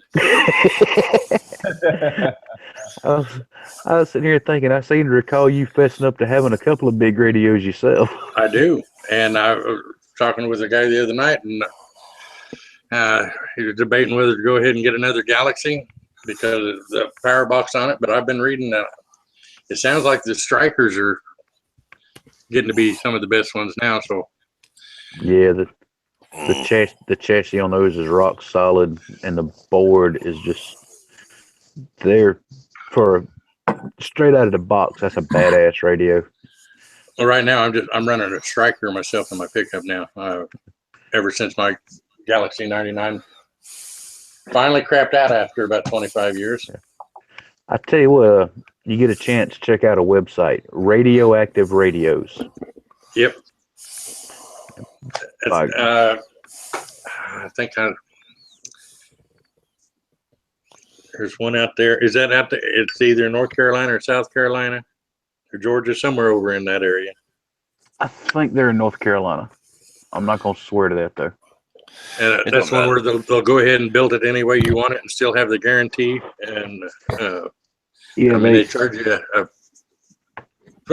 they charge you for it, but man, it's supposedly it's guaranteed. trust me, it's worth every penny. They do what they call a super whack pack on pretty much any radio. The whack packs. Yep. That's the one. They've got Galaxies on their site right now. I forgot which one it is, but as delivered when you get it, 1100 watts. What? Yeah. Well, now Wow. the 98 Galaxy now. Well, it's got like a 250 power box that comes on it. Yep. And a lot of them are using that as their preamp. Yep. To go ahead and drive their big boxes. Yeah, like a 6-pill or something like that. Yeah. So,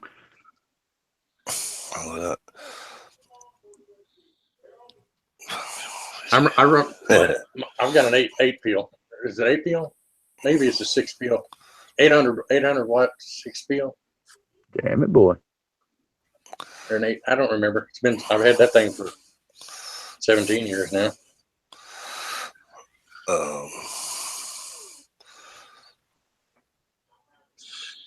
These were fun little trucks. That's what I drive, Bird Dog Freightliner.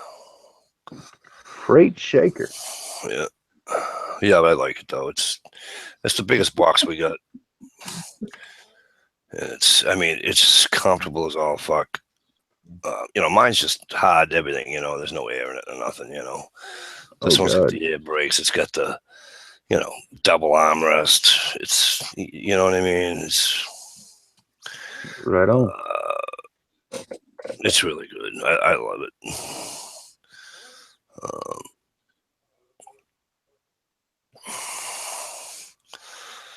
Mike, you see the external? Yeah, Mr. Tolley wants to know what is a good antenna to run with an old Uniden CB. You mean that one? Yep. Personally, I love Wilson's. A Wilson 2000, either a 5000, regardless if you're running a box or not. A Wilson 4000 or 5000 is what I used to run, but now I've got me a big monster anymore. I don't use the. David, how the hell you been? It's great to see you. I hope things are well. But Wilson is definitely one of the top name or top brand antenna. Yeah. Oh, I do want to shout out and say hello to Uncle Carl. Sorry about that, gentlemen. Right on. And to all the people that watch this silently. Hello, Holly. How are you? Good to see you. David, it's awesome to see you. I hope things are getting better. Right on. Well, there's somebody I hadn't seen in ages. Right. Yeah, David. Car carrier says David. 4,000, 4,001, whatever it takes. Holly?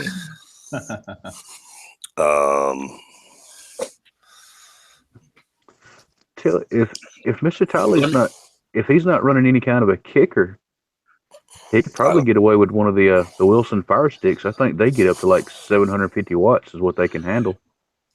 So, Whatever you do, no matter what, you've just got to make sure your SWRs are set. You can have the best antenna and the best radio, but if you don't have your SWRs, you might as well just throw it out the window. all right, speak English. SWRs. Your standard wave, you got to get it down below 1.5. Yeah. If you can get that son of a bitch below 1.5, or if you can get it down to 1, I tell you, you can walk 30 or 40 miles compared to anybody else that's just getting out 7 to 10. Yep. Yeah, I was just gonna say your regular shit's only what, 6 miles, 7 miles, right? Yeah, 5 to 6. Yeah, that's pretty common. Something like that. Mhm.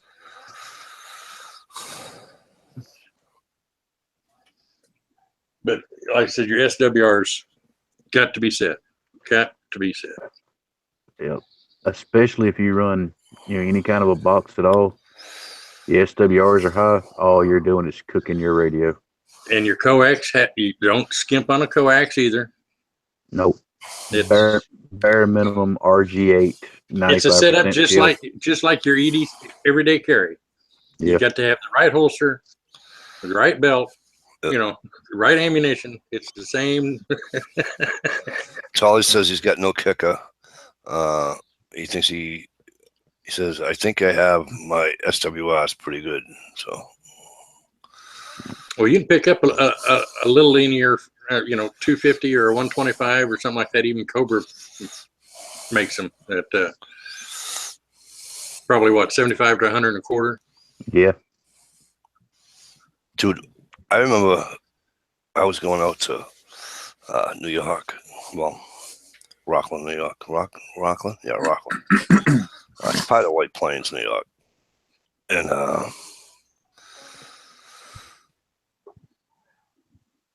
I was the passenger we went down to the pickup. And he had a little portable Radio Shack, little nothing. And we got about 5-6 miles out of that son of a bitch. Every time somebody mentions New York, I think about that radio shop up there, Hole in the Wall CB shop. Yes. That dude's got a monster radio. We talk to him regular down here. That radio of his, man, it makes a trip all the way down here and still pegs a needle. He comes to Boston too. I thought they had rules about that crap. They do. Dave says he's got an old Midland in an RV he acquired. He's going to put it in his truck. If it's an old Midland, the old 23 channel, he's got a good radio. You damn right. Those things came out of the box exceeding the FCC regulations on wattage. But I don't think I'd have a Midland anymore. No. But my Midland was the first one that I ever had that had the side bands, and the first time I'd ever skipped or anything else was in a Midland. Yeah. Gave me goosebumps when somebody started talking, and it's like they're in the buddy seat over here, and they're 1,500 miles away. Yeah. Right. That's the thing about the Midland radios. They got a hell of a receive side. Good night, Sandy. Good to see you. Thanks for coming. That's what I used to talk on when I was a kid in Old Midland. Yep. Good night, Miss Sandy. All right, Sandy. Midland makes a decent radio. I mean, back in the old days, they made killer radios. I don't know if they're still in the radio business or not, but Craco used to make a CB. It was a little 40 channel, had like it looked like wood, but it was a sticker wrapped around it. Yeah, was that the one my stepfather had in his pickup? But I tell you, those old things for a stock radio, they were pretty damn stout. Dude, it was no bigger than a stereo. Yeah, they were little things. It was like, I swear to God, it was 6 by 6 by 6. Sounds about right. I Well, mean, it was just a 6-inch square. It was just it. They put it on. They put it on. They mounted it for him on his dash, on the dash, and the whole thing. Did everything up for him, and he loved that radio. Hey, my first CB was realistic, straight from Radio Shack, and you had to buy the crystals to put in it, and it held 3 crystals. You bought the crystal that you wanted. Everybody had to have 9, and then it was 19, and then I bought a side one, a little 7 or something. Fucking gear. What's wrong with you? But that's how long I've been using radios. oh my God. It'd be nice. Yeah, I'm not trying to be insulting or anything, but I think I've only seen 2 crystal radios in my entire life, and I don't think either one of them worked. I never heard of one, so I'm good. Wow. And somebody broke into my Volkswagen and tore it out, Shit. ripped it out. Yeah. You didn't hot glue the razor blades underneath it? Speaking of ripping out, let me switch gears for a minute. No pun intended. That wasn't really funny. If it wasn't meant to be funny. I just Gonna make Gear jealous. Well, it So, made me I call it- giggle. I call it grabbing gears, but use your own Right. term. Right. Birdar says those were great. They were great for scanner. Eavesdrop on the cold cell phones. 1-800 frequencies. Yo. Cool. So I'm out having a butt, and okay. So you guys know that I live in a busy side of town, but I mean I have my friendly fox and all that around me. Anywho, I'm out there having a butt, and I'm listening to coyotes. Nice. Right on. And here's the thing. I'm like, where the Christ are they? And what the hell are they hunting? Because deer haven't come through here in a couple of years. Shit, they're living on neighbors' dogs and cats. Yeah. And they're opportunistic as hell. They're probably going through people's garbage too. Yep. Like a damn raccoon will. But I'll tell you, I want one to come through here. And then I'll do a video on skinning a coyote. I'll be like, hey, Steve, show me how to do this. Tell me what to do now. Well, first you have to avoid the police. That would be a killer live chat. There you go. That'd be fucking funny. What?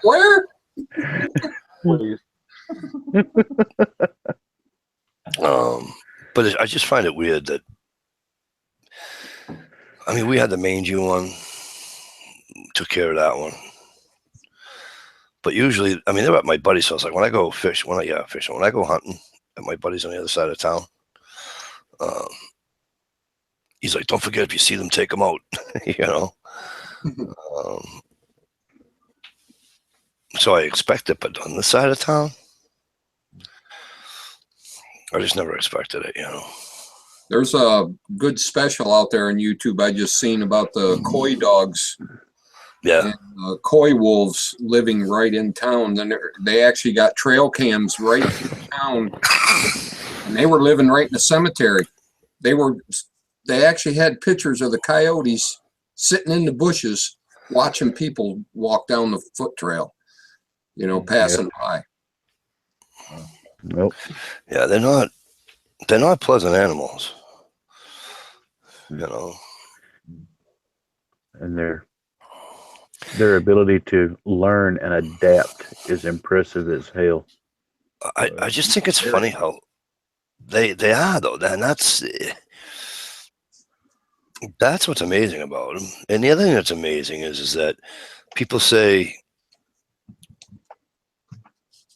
that they don't, like you can't get near them. Bullshit, you can't. Yeah. Well, technically, you can't really get near them. They will get near you. Well, yeah, Yeah. that's probably how I should have said it. But Stevie, I see him. You know, everybody says, "Oh, if you see a coyote during the day, he's bullshit. He's hunting."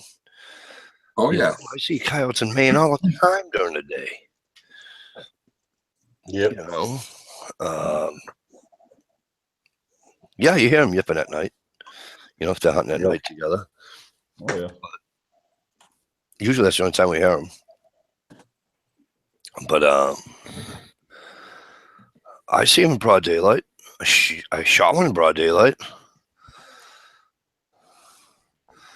Granted, it was Yeah, when I lived in Kansas, there was a bounty. You know, you turn in there. I don't remember if it was the right or the left ear, but it was a certain ear, and they were $7 or something like that that they'd give you. Yeah. Well, you got to figure man has been trying to wipe the coyote off this earth since we moved to this country. You can't though. And there's more coyotes now than there was back in the old West days. People, well, Stevie, people forget they're dogs, pretty much. And when I say that, I mean obviously not a domestic, but they're not having 1-2 pup litters. You know, they're having litters. They're having 4, 5, 6 friggin' coyotes at a whack. Right. You know. And another thing about coyotes, I mean, Looney Tunes tried to teach all of us when we were kids, you know, Wile E. Coyote. Right. It's true about coyotes. They're persistent as hell. They do not give up. Right. There's actually a video on YouTube if you're bored and want to see something with a coyote. This guy's walking down this. Looks to me like a logging trail.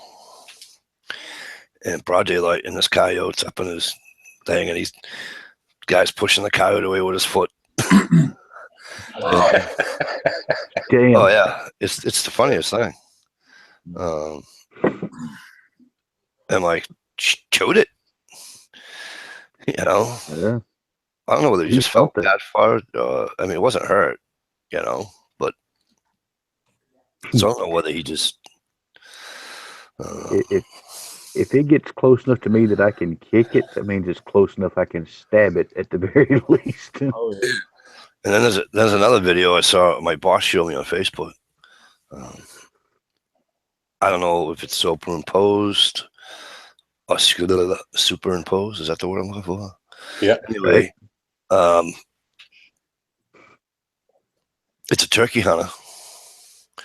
Okay, and he's filming it, and the turkey is pecking at the end of his barrel of a shotgun. I seen that. I saw that Swear to too. God, right? Yeah. And I'm like, that can't happen to me. And my boss like, how come he's not shooting it? There's probably a couple of reasons.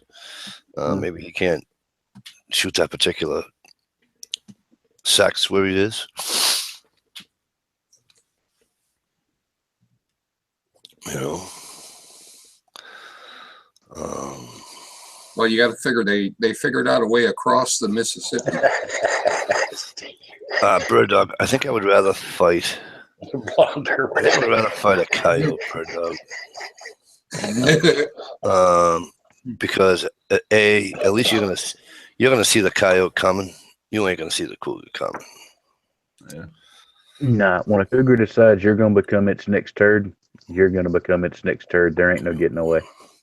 Yeah, You think about how bad, you know, little fuzzball house cat can mess you up. Right. Supersize Fluffy and give it an attitude. You ain't winning. 100 times. Well, the other thing is that you know, they get you from above. You know, I've said this before. This guy showed hikers how to make a backpack out of 1/4-inch PVC, and with that, he had they were all, he made spikes out of the PVC, Right. Right. and that were there when he's walking. And he said, "Okay, jump on my back. Now you're dead." The Attack me only from behind, and that's what's going to happen. Which, think about this for a second, because I'm watching a show and it's saying how they attack from above, better than 90% of the time. Okay. So this guy comes up with an idea of a fucking, bunch of spikes made out of PVC on a backpack. I mean, that's pretty cool to be able to, on a whim, come up with something. Right. Yeah, but my concern would be, okay, this cat jumps on you, gets impaled on these spikes. How long is it going to take this kitty cat to bleed out while it's still trying to turn you into lunch? Well, I think you and I both know that as soon as, all right, so let's say, you get the pack on, you go onto that limb, you go onto that whatever, and, the cat pounces on you. Dude, they're just like us. It's just my opinion. They're just like us. They feel pain. They don't like to. Yeah. Okay, so Of course. it impales itself, let's say just with 2 or 1, right? Mhm. Let's just say 1. You're not going to get attacked. That thing's gone. He And impales himself twice or better. Well. Not in my opinion. No way. another thing to consider too, you get on the spike pack, kitty cat tries to jump on you. If I'm scared enough or I'm in a place where I feel like I need something like that and I feel that sudden shove, extra weight, whatever, that cat's going to have one seriously difficult time if it wants to chase my big old ass. Because I'm going to be leaving a trail of some slick stuff that smells really bad for him to try and get through. Absolutely. Right. Absolutely. I don't want to deal with them either. I mean, like I said, man, you think about little house cat Fluffy, how bad they can mess you up. Supersize that sucker. No. That's a fight you don't want nothing to do with. Kill it. Well, I tell you, we had our Siamese, and the female one day, I don't know what pissed her off, but she had me cornered in the bathroom, and there was no way in hell I was even going to think about getting around her. Not to interrupt, but I'm gonna question real quick. Is that feline still breathing air? Yours, driver. My feline. Yeah, that cat that cornered you in the bathroom, is it still breathing air? No, it's been dead for quite some time. Did you kill it that day? No. Shame on you. No. There was no way in hell I'm allowing a freaking cat. Hey, I fought with this cat all the time. I mean, it's had its box, and I'd come out with a bloody stub, fighting with the play fighting and everything else. But that'd be a day. This day, it meant business, and like I said, what can I say? I succumbed to this pussy. That'd be the day. That'd be the day. I'm telling you, man, a cat is a vicious critter, dude. I mean, you're talking about an animal that, the minute it's born, has got razor blades for teeth and a handful of knives on each hand.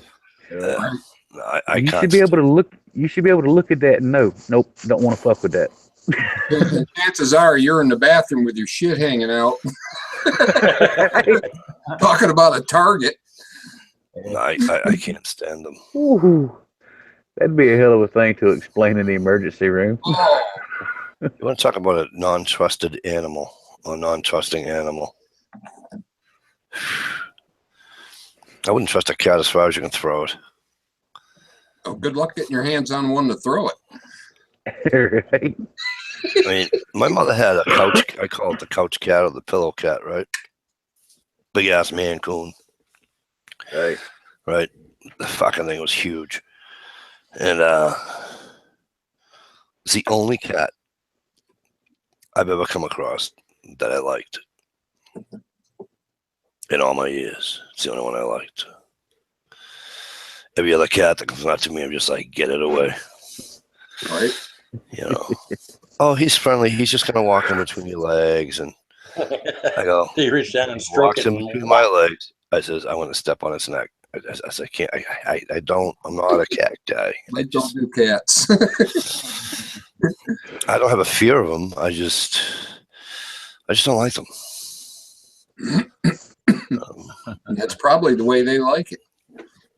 Yeah, I mean, and that works out in my favor too, because then you don't get asked, hey, can you come over? I'm going on vacation. Can you come over and feed my cat? You know what I mean? I don't get asked all those questions, or if people ask me to do them a favor like that. So I luck out.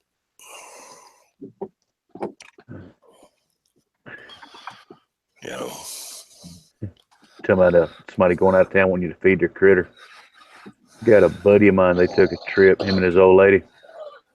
And he asked us, man, you mind coming over and feeding my dog for me? I said, no, because he didn't live all that far away. Well, this little boxer bulldog, he was the runt of the litter. And he was kind of special in the head, even for a boxer. But because he was so little when he was a puppy, and they got him started, they actually fed this thing baby formula. And stuff like it. Anyway, to condense this thing down, this dog ended up being huge. Okay. So get over to his house, unlock the door, go in, and some bitch, first thing he runs outside, does his business. Yeah, we're in the backyard. It's fenced in anyway. So I put food down. We would always, had a tennis ball or something you'd throw, and he'd go fetch it and shit. Right.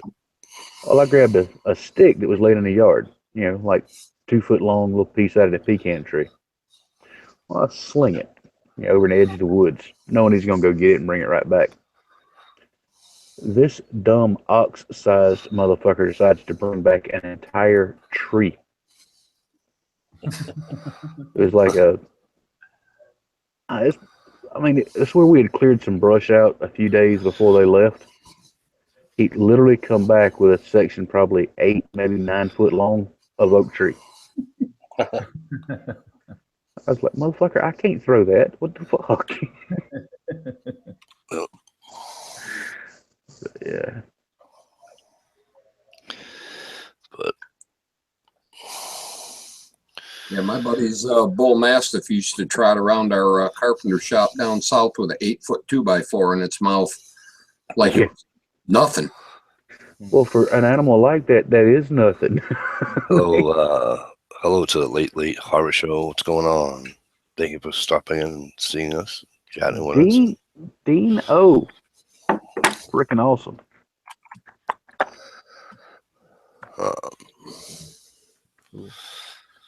And like Mike was saying earlier, check people's channels out and stuff. That's a cool one to check out. I mean, it's always a lot of fun. Let's do that. Yeah, I've been subbed to them guys for a couple of years now, I think. Right. I gotta clean my knife tomorrow too. My more getting dirty. Well, actually, it already is dirty, but Cotton rag and a little bit of rubbing alcohol does wonders. Right. Yeah.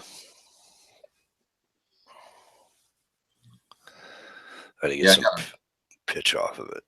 I gotta soak my little Soak your little what? Here we go. This ought to be good. Yeah. my little brush saw. That thing is caked with resin. Hey, I'm gonna go have a smoke. I'll be right back.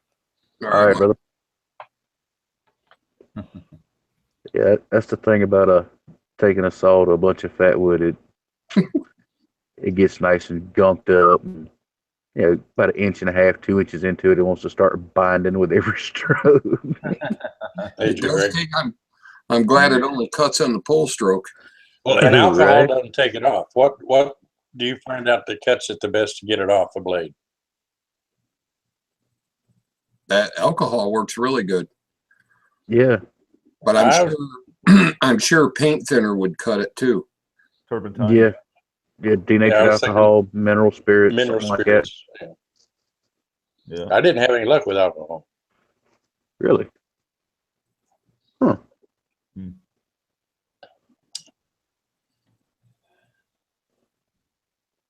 I don't know why, Wow. but it was a sap. It wasn't. I don't remember what kind of sap, but it was definitely sap. Yeah.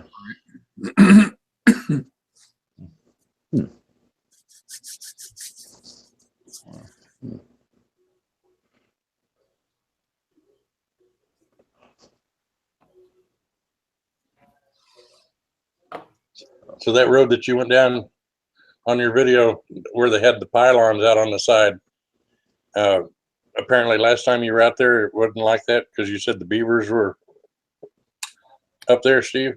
Right on. Usually that there's usually water on either side, but it's most of the time high and dry. And we haven't had a bunch of rain, so. And it's now a walking trail. It used to be a train track right around that corner, and you can walk it. And I went up there, I think it was like Wednesday on my way to work. I pulled over and took a little walk for a minute. And I noticed where the culvert went under the railroad track, the water was about 3 feet higher on one side than it was on the other. So, and some cattails were sticking up. So apparently the old beaver's in there somewhere and blocked that culvert up.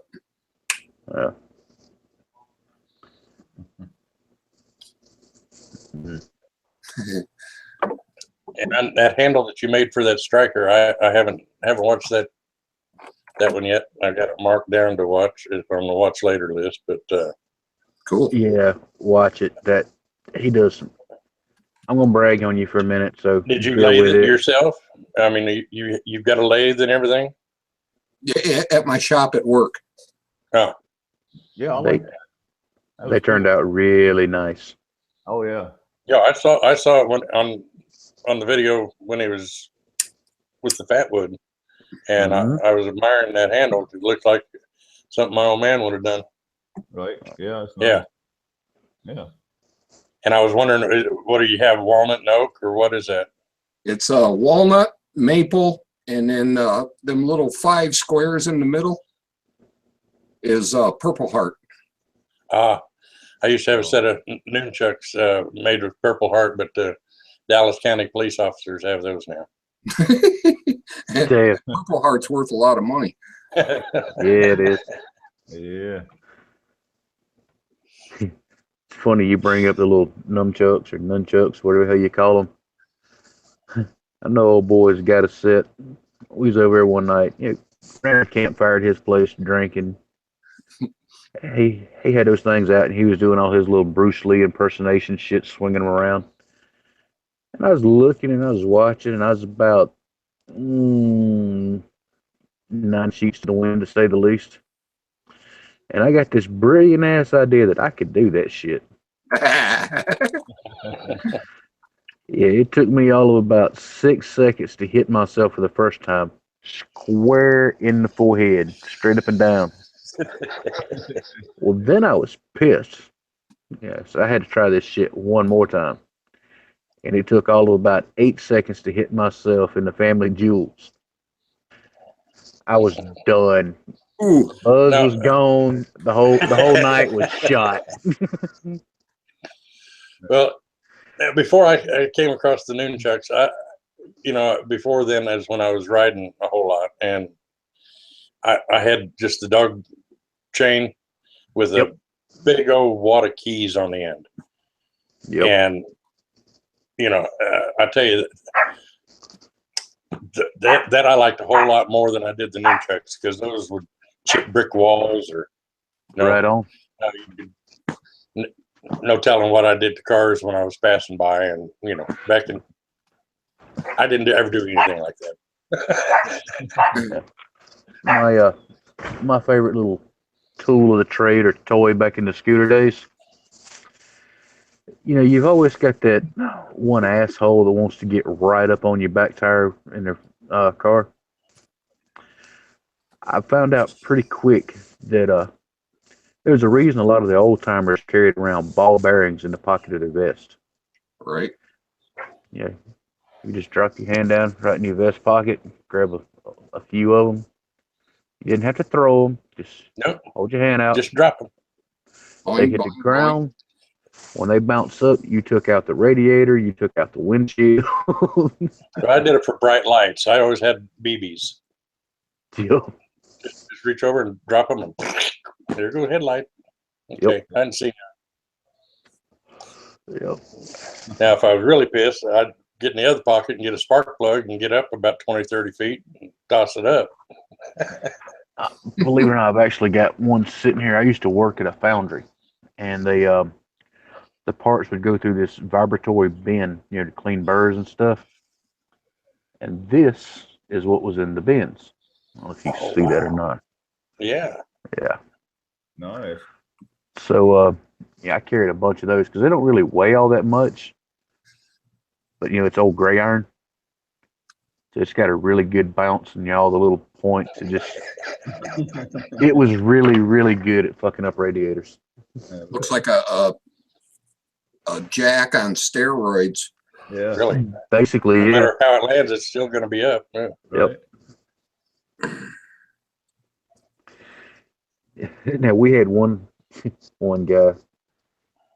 We called him Slick, not because he had a slick down hairdo like the old dudes back in the 40s or nothing. We called him Slick because that was his thing. He had somebody made him a leather holster like saddlebags.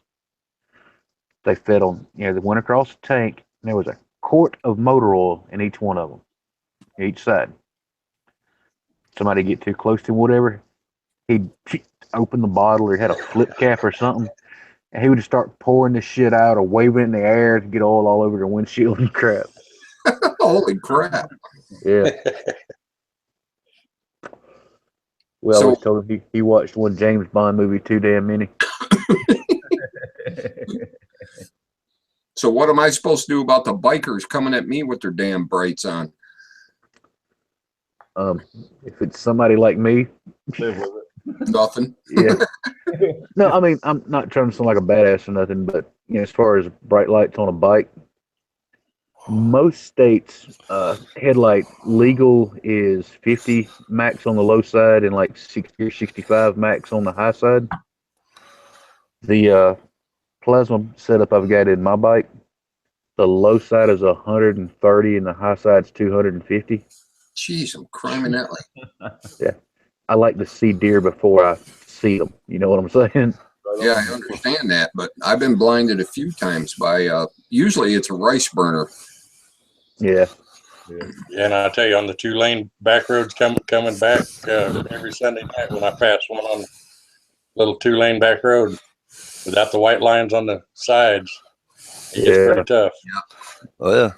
Because you don't know if it's just a car with one headlight out or not. You just can't see. Yep. Dude, you know what I actually do when that happens to me? Sometimes, especially if it's raining and they have their high beams on.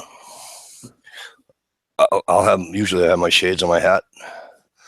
I just put my shades now. Yeah. Talking about the deer being on the scoot. We were coming home one night, had the old lady on the back. And it's a little town close to here called 96. I mean, my zip code's actually for the town of 96. So, I mean, we were probably 15 miles from the house. We'd just come through town. I'd been running gentle through town because it was late, way late, technically early as fuck in the morning. So I just cruising, Got right outside of town, and I started twisting on it because I was ready to get home. I was tired. Sober, but I was tired. And this is the event that caused me to start running the hopped up headlights. When I seen the deer, I was probably running about 90, 95. Oh, shit. I got slowed down to probably 70 when I went through them. I mean, there was like 6 of them standing in this 2-lane road. Nice. I aimed for the biggest gap that I could see. Right on. Well, the lady's on the back. She can see what's going on. She's kind of freaking out, but at the same time, she thinks this would be a really cool moment to see if I can touch one.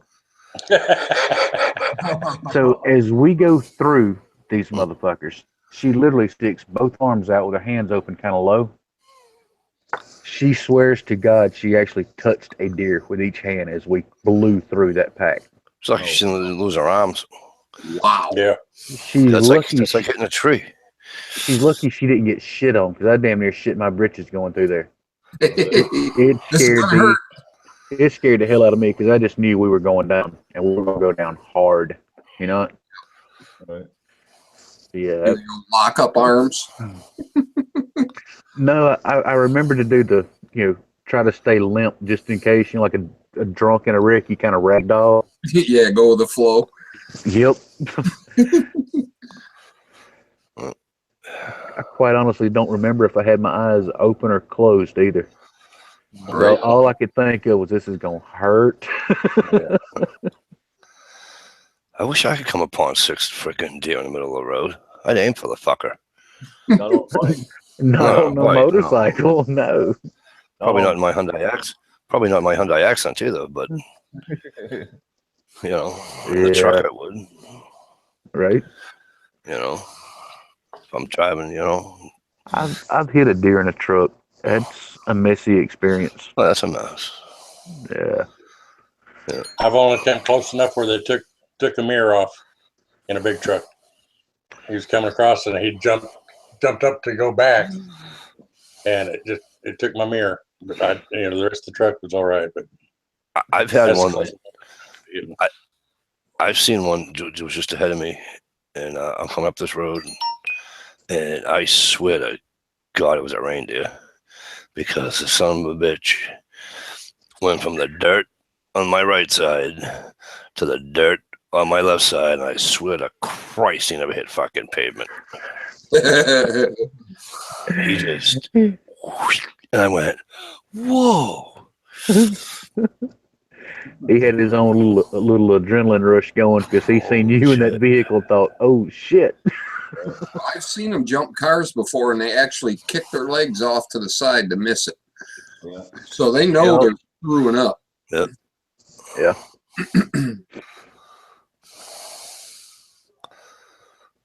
It's the young, stupid ones that get you. Yeah. But yeah, it's not the one that you see that gets you. That's for sure. Yeah. Yeah, you see one cross the road, slow down because, number 2's right on its way. And it never fails. They got the perfect timing to hit dead center of the front bumper. Right. Yep. So, A buddy of mine that trucks, he's gotten 2 Black Angus in the last 6 years. Ooh. oh, God.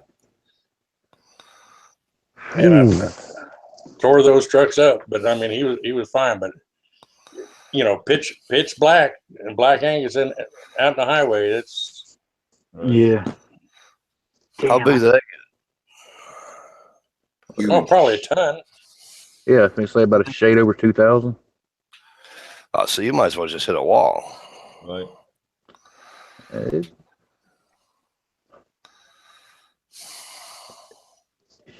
It would suck. I mean, That'd fuck you up.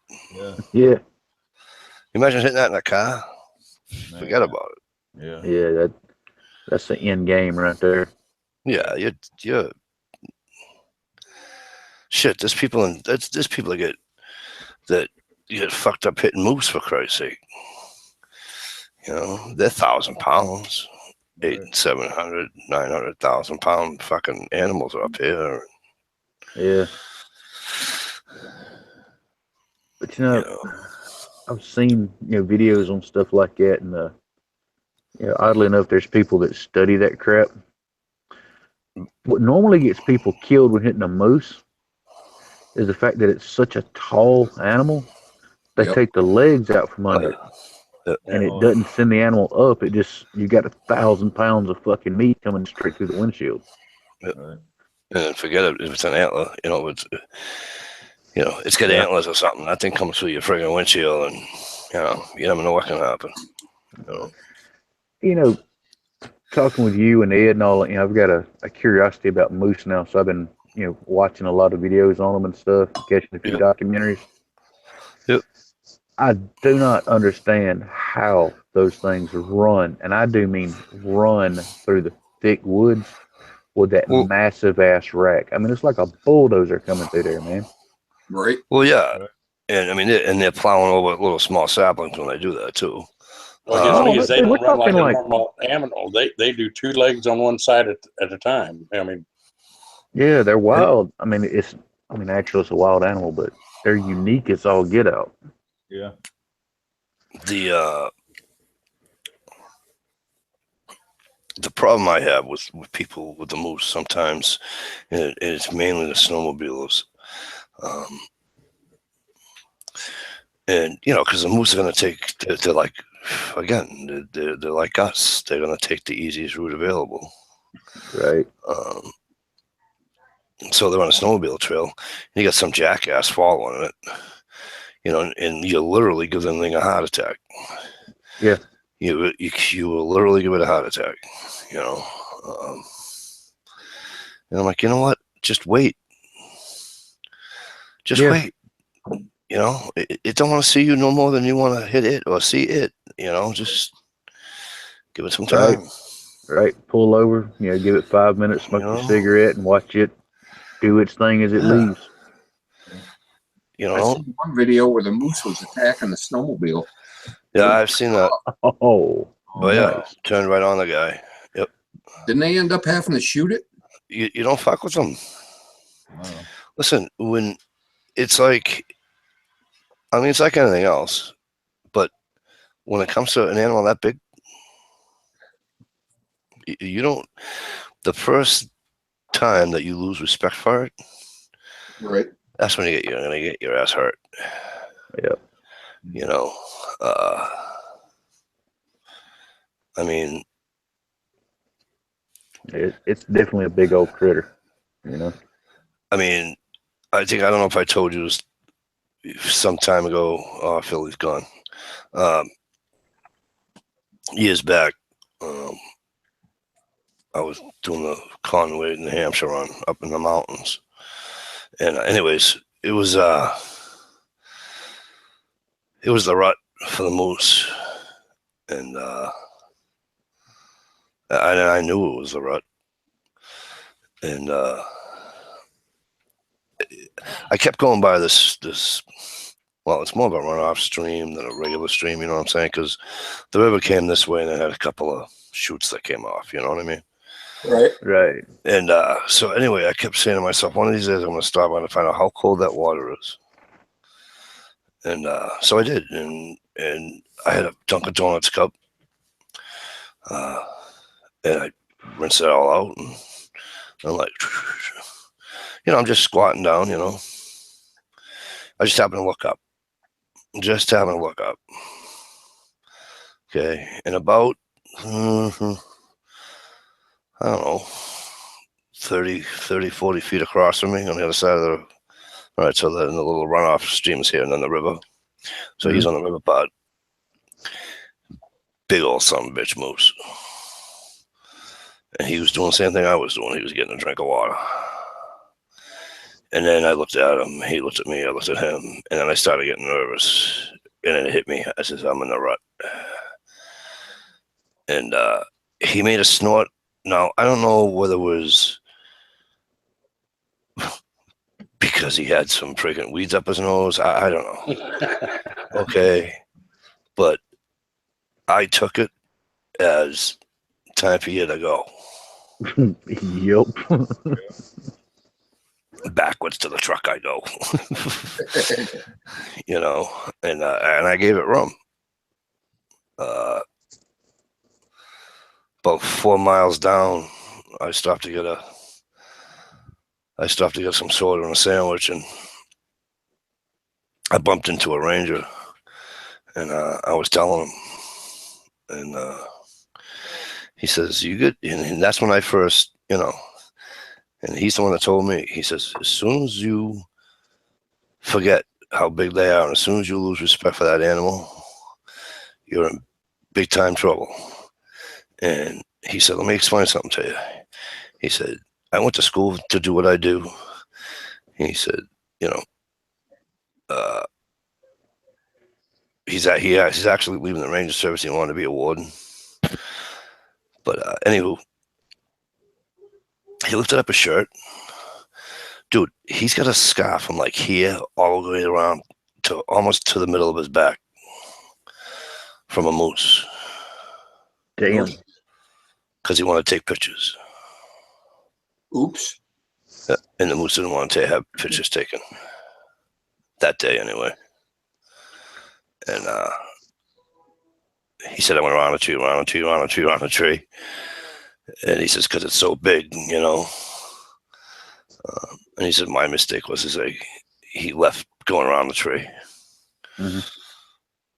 He says, and he turned, you know, he's running, and he turned. And when he turned, that thing came up on him and just lifted him right the fuck up and threw him. Got the money. You know? And he said, I could have died, you know. Shit, for that matter, you go on YouTube, deer will do that to you too. You piss them off. Right. Oh, yeah. You know. Yeah, the moose rut, isn't that the time of year Volkswagen drivers park them for a month or two? Right. Yeah. No, it's... You know, yeah. Yeah, kind of along that same note there, you know, like Steve was just talking about, you know, the rut and all. You see these videos, you know, here on YouTube, and it never ceases to amaze me how stupid some people can be. Right. You know, your lures, you know, your doe and heat and estrus urine and all that. I mean, obviously this stuff works, but you see these dumbasses in the middle of the damn rut, douse theirself in it. Yeah. Stuff's not made to bring the deer to you. It's made to bring the deer to a spot you can shoot it. Right. So, you know, I mean, you see them on Facebook even, you know, big old buck trying to rape somebody because they done, you know, took a shower in doe piss. Yeah. Yeah, I got no sympathy for the people. I see those videos, I'm rooting for the deer. Get somebody. Yeah. I mean, stupid should hurt. That's just all I got to say. No, it's... I'm watching a moose hunting video one day, and kid shoots the moose. Now, here's what I don't get. It's a large animal. Now, he's shooting a bull moose, so now it's even larger. And I'm not even talking about because of the rack. He's got a guide. Okay. Hits it in the antler. The guide says you hit the antler, hit it again. I guess he missed. The guide said, dude, shoot the animal. Now I'm pissing myself laughing. He wasn't taking a 200-yard shot. Okay. He's taking like a 60-yard fucking shot. Holy shit. And I'm like, you might want to sight that fucker in before you fucking go on a moose hunt, you nitwit. It was probably Yeah. an error Right. than it was gun error. Yeah, I was just thinking to myself, I wonder how much of that missing was a case of the shakes from hell from a critter that big. But I gotta tell you, you know, when a guide has to help you, you know what I mean? Yeah. Right. But it's like anything else. It's so, and so, you know, of course, that video led me to, you know, and I wish, I don't know whether I put it in my favorites or not. Did I? Let me see.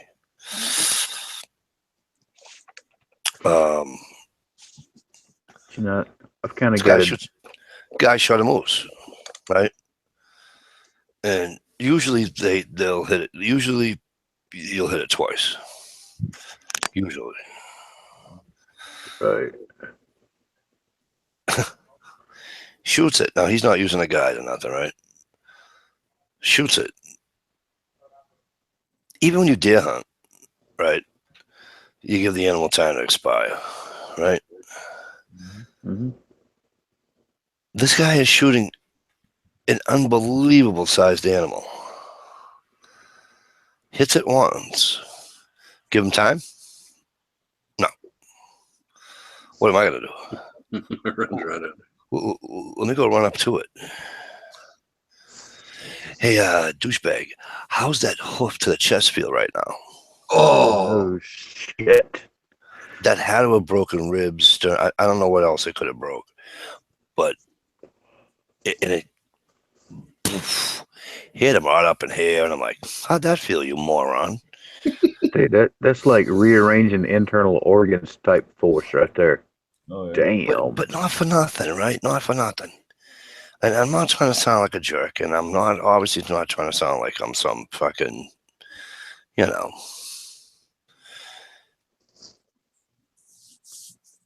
What was the rush? Yeah. What were you thinking? I don't understand. I mean, it's like, let me ask you, if you don't shoot an alligator in the head, right, and you shoot him in the body or whatever, are you going to walk up to it? Hell to the fucking no. I am not going to walk up to an alligator until I see it doing something like this. With a big old fucking bullet hanging out of his freaking head this big. right. Why would you do it to a moose? Well, that's right up in the same category of them idiots running up on the parade and trying to slap a horse on the ass. Yeah. You end up with God, a face. Yeah. You know? It's like, I don't know. Going back to the story that hit the antlers and then missed altogether. Yep. I've got advice for somebody like that.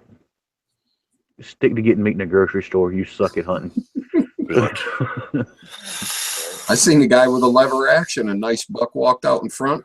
He racks every one of them shells out of that gun without pulling the trigger.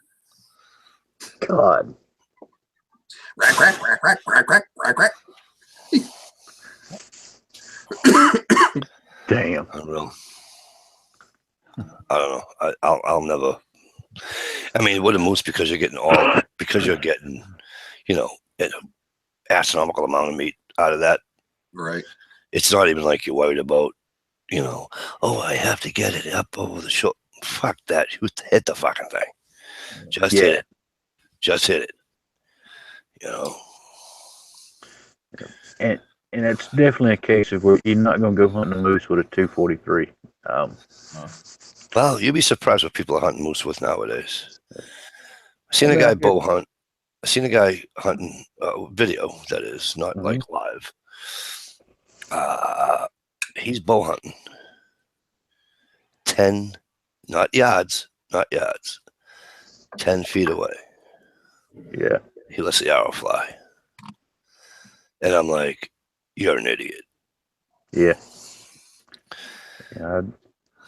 I have a massive amount of confidence in my ability with a bow and arrow or a rifle, either one. But I also have a very, very healthy dose of self-preservation. You don't need to get that close to it. That's what firearms and the bow and arrow was invented for, to give you a standoff distance. Yes, we are, Swamp Donkey. Jeff, what's up? I just think it's stupid funny, I call it, right? Because it's not funny, but it's stupid, and which makes it funny. Right. That people think that they can, you know. Yeah, shit like that's right up there with, great grandpa trying to get on a and skateboard and bust his ass. That shit's funny because it was stupid to even try. Well, that and now you shot a 900-pound, 800-pound moose. Now you're gonna drag it out with a 4-wheeler. No, the fuck you ain't. That ain't no piece of timber that you're gonna put a fucking strapper on and pull it out. Okay, that's just not happening. The fucking 4-wheeler is doing this. Yeah. But what I did like are the good videos, right? 2 pickup trucks, 2 ropes, 2 pickup trucks, and then they used the rack on another one. Obviously not to act as a pulley, but act as a guide. Mm-hmm. And this guy said, okay, if you move the truck this way, and he pulls the truck this way, that'll make the deer come around this way. I mean, that'll make the moose come around this way. Now, I'm going to be honest with you. I'm watching this video going, this guy's out of his fucking tree. And the fucking deer goes, I mean, the fucking moose goes where he said it was going to go. And I'm like, that man knows what the hell he's doing. Right on. Must have to be a tow truck driver as a career. Well, a lot of people that go on their own, they do actually will call a tow truck. Yep. There was one 2-3 years ago up north. We were deer hunting, they were moose hunting. And the guy's using his winch, but holy shit, that cable was this freaking big. Wow. I'm like, Jesus, you're gonna rip his freaking head off. Yeah. You know? Yeah, But talking about moose and hunting and all that, the company I'm working for now, our boss is huge into hunting. I mean, he goes once a month. He goes to a different state. Whatever game's in season. Hires a guide, all that stuff. I mean, he's got a massive amount of money and he likes to hunt. Coming up, I forgot when he said it was, but he's got a moose trip planned. It's a guided hunt and all that stuff. And I don't know for certain yet, but I think I might actually end up going with him on this trip. nice. Yeah. Nice. Yeah, see up here we'd call what you're gonna do sub per midi. Which means both these can shoot it. Yeah. Well, the way he's talking, I mean, I don't really call this a hunting trip. I mean, you're going to have to go actually hiking and, glassing and all that, find it, kill it, pack it out, whatever. But this is like some kind of like a moose farm type thing or whatever. I'm kind of getting the impression it's like a shooting gallery type thing, like they do the deer farms with the feeders and shit. I mean, I don't know if they can do that to moose though. Okay. Because I think moose are, I think that's another whole ball of wax. Yeah. I mean, I don't know if there's feeders and such involved, but the way he's saying, it's some ranch or something we'll end up staying at, and they take you out in trucks, and then they'll put you in a blind or whatever, and they'll leave a guide away. We'll pick you up in 6 hours or whatever. Yep. Yeah. Yep.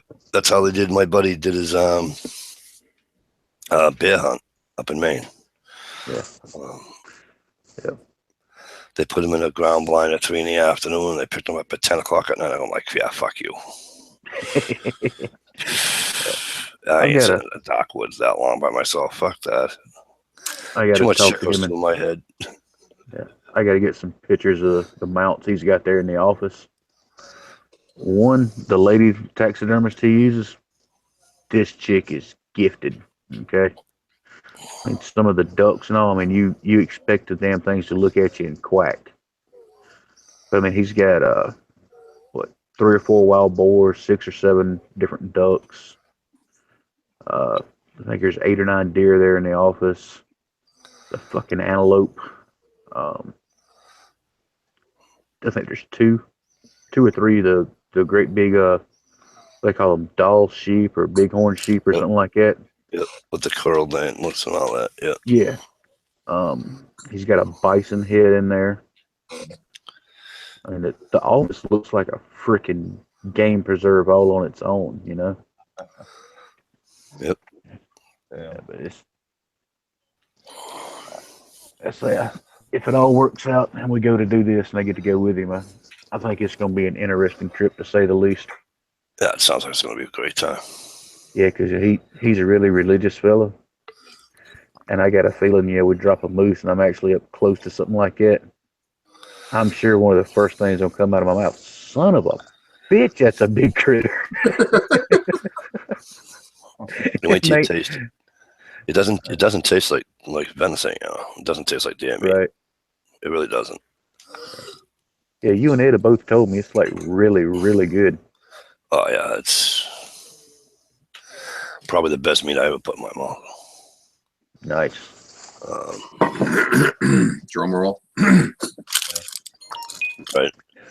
Yeah, I wasn't gonna make that joke. Yeah, that's good. Fish isn't here to jump all over me for saying it. So, Yeah.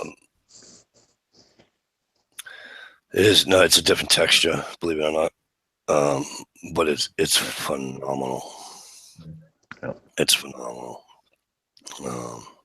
Which reminds me, I have to put mine in by Friday, I believe, for Maine. We'll see what happens. A lot of money, though. A lot of money. You hit the lottery. Yeah. You hit the lottery for a moose in Maine or New Hampshire. So the license cost me $118. The regular hunting license, and then if you hit the lottery, it's $500. So now you're up to almost $620, and I would probably hire a guide. Yeah. Now you're looking at $4,000, $5,000 easy. Yeah. That's a lot of money. Yeah. It's a lot of meat. But it's an absolute shit ton of meat too. If you're successful. Yeah. That's something the boss was telling me about this trip. Every month, somebody ends up going with him on one of these trips, no matter where he goes or what he's after, But he was telling me that this trip in particular, the moose trip, it was I want to say it's a 6 or 7 day hunt. You're gone 12 days total. And he said it's just a shade over, when the cost all breaks down to just a shade over $1,000 a day for this hunt. Wow. Jesus. Yeah. So, that's what he likes doing, and he's wanting to share that experience, and it ain't gonna cost me a damn dime. Fuck yeah, I'm in. Right? Geez, I don't know. Right. Let me think about that. Have to take a couple days off work and everything. I don't know. Yeah. Right on, Bird Dog. Bird Dog says she's got to be relaxed when she sleeps in her tree stand. Nice. I wonder how many deer I missed just because I do stuff. I do know I have been woke up from a very nice sound sleep. Yeah, all these folks that, preach and scream and fuss, you got to be silent as all get out. And all. No, you don't. No, you don't. I have heard something that woke me up, and knowing good and well I was snoring because I had drool running down the side of my damn face. And, big old buck standing, 10, 15 yards away looking at me. I'm like, hey. You can't do squat at that point, Absolutely. So, yeah, I know for a fact I've missed a good many from sleeping. Oh, no doubt. No doubt. It's such a good sleep, though. It is, because, we're up until midnight, 1 o'clock, right? And then the alarm goes off at like 4 o'clock, 4:30. You're just friggin'.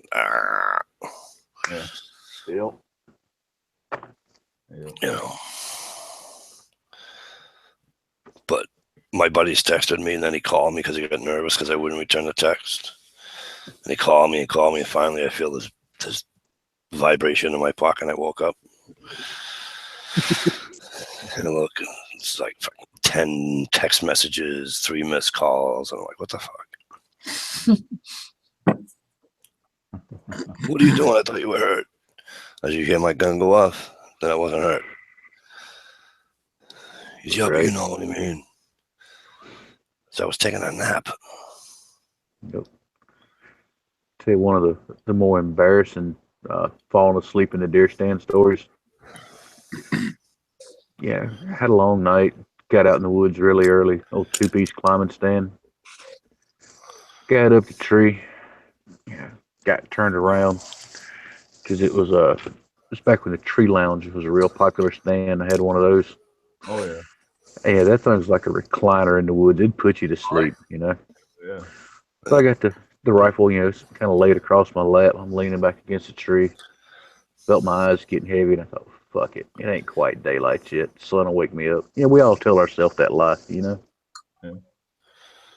Next damn thing I know, I hear this damn racket that is just obscenely loud. And I'm talking about I damn near left the tree loud. As I was coming to, trying to figure out what the hell was going on, and my heart just literally beating a foot outside of my chest, there is a damn crow on the end of my boot, and that somebody just sitting there, rah, rah. Dude, that was probably one of the You can't even shoot it. You'll be hitting yourself in the foot. Dude, that thing scared me so damn bad. I couldn't have shot it if I wanted to. I was trying to find a way to get the hell out because I didn't know what it was at first. Satan? There was this great big old black thing with his arms spread out, and it was hollering, and no, what the hell? On Gia says, my cousin pisses and smokes in his deer stand. Always fills his freezer with deer. Oh, yeah. I've said it 1,000 times. We nickname them urban deer. You know, they're used to it. They're used to the smells and the noise. Yeah. Mm-hmm. Yeah. Yep.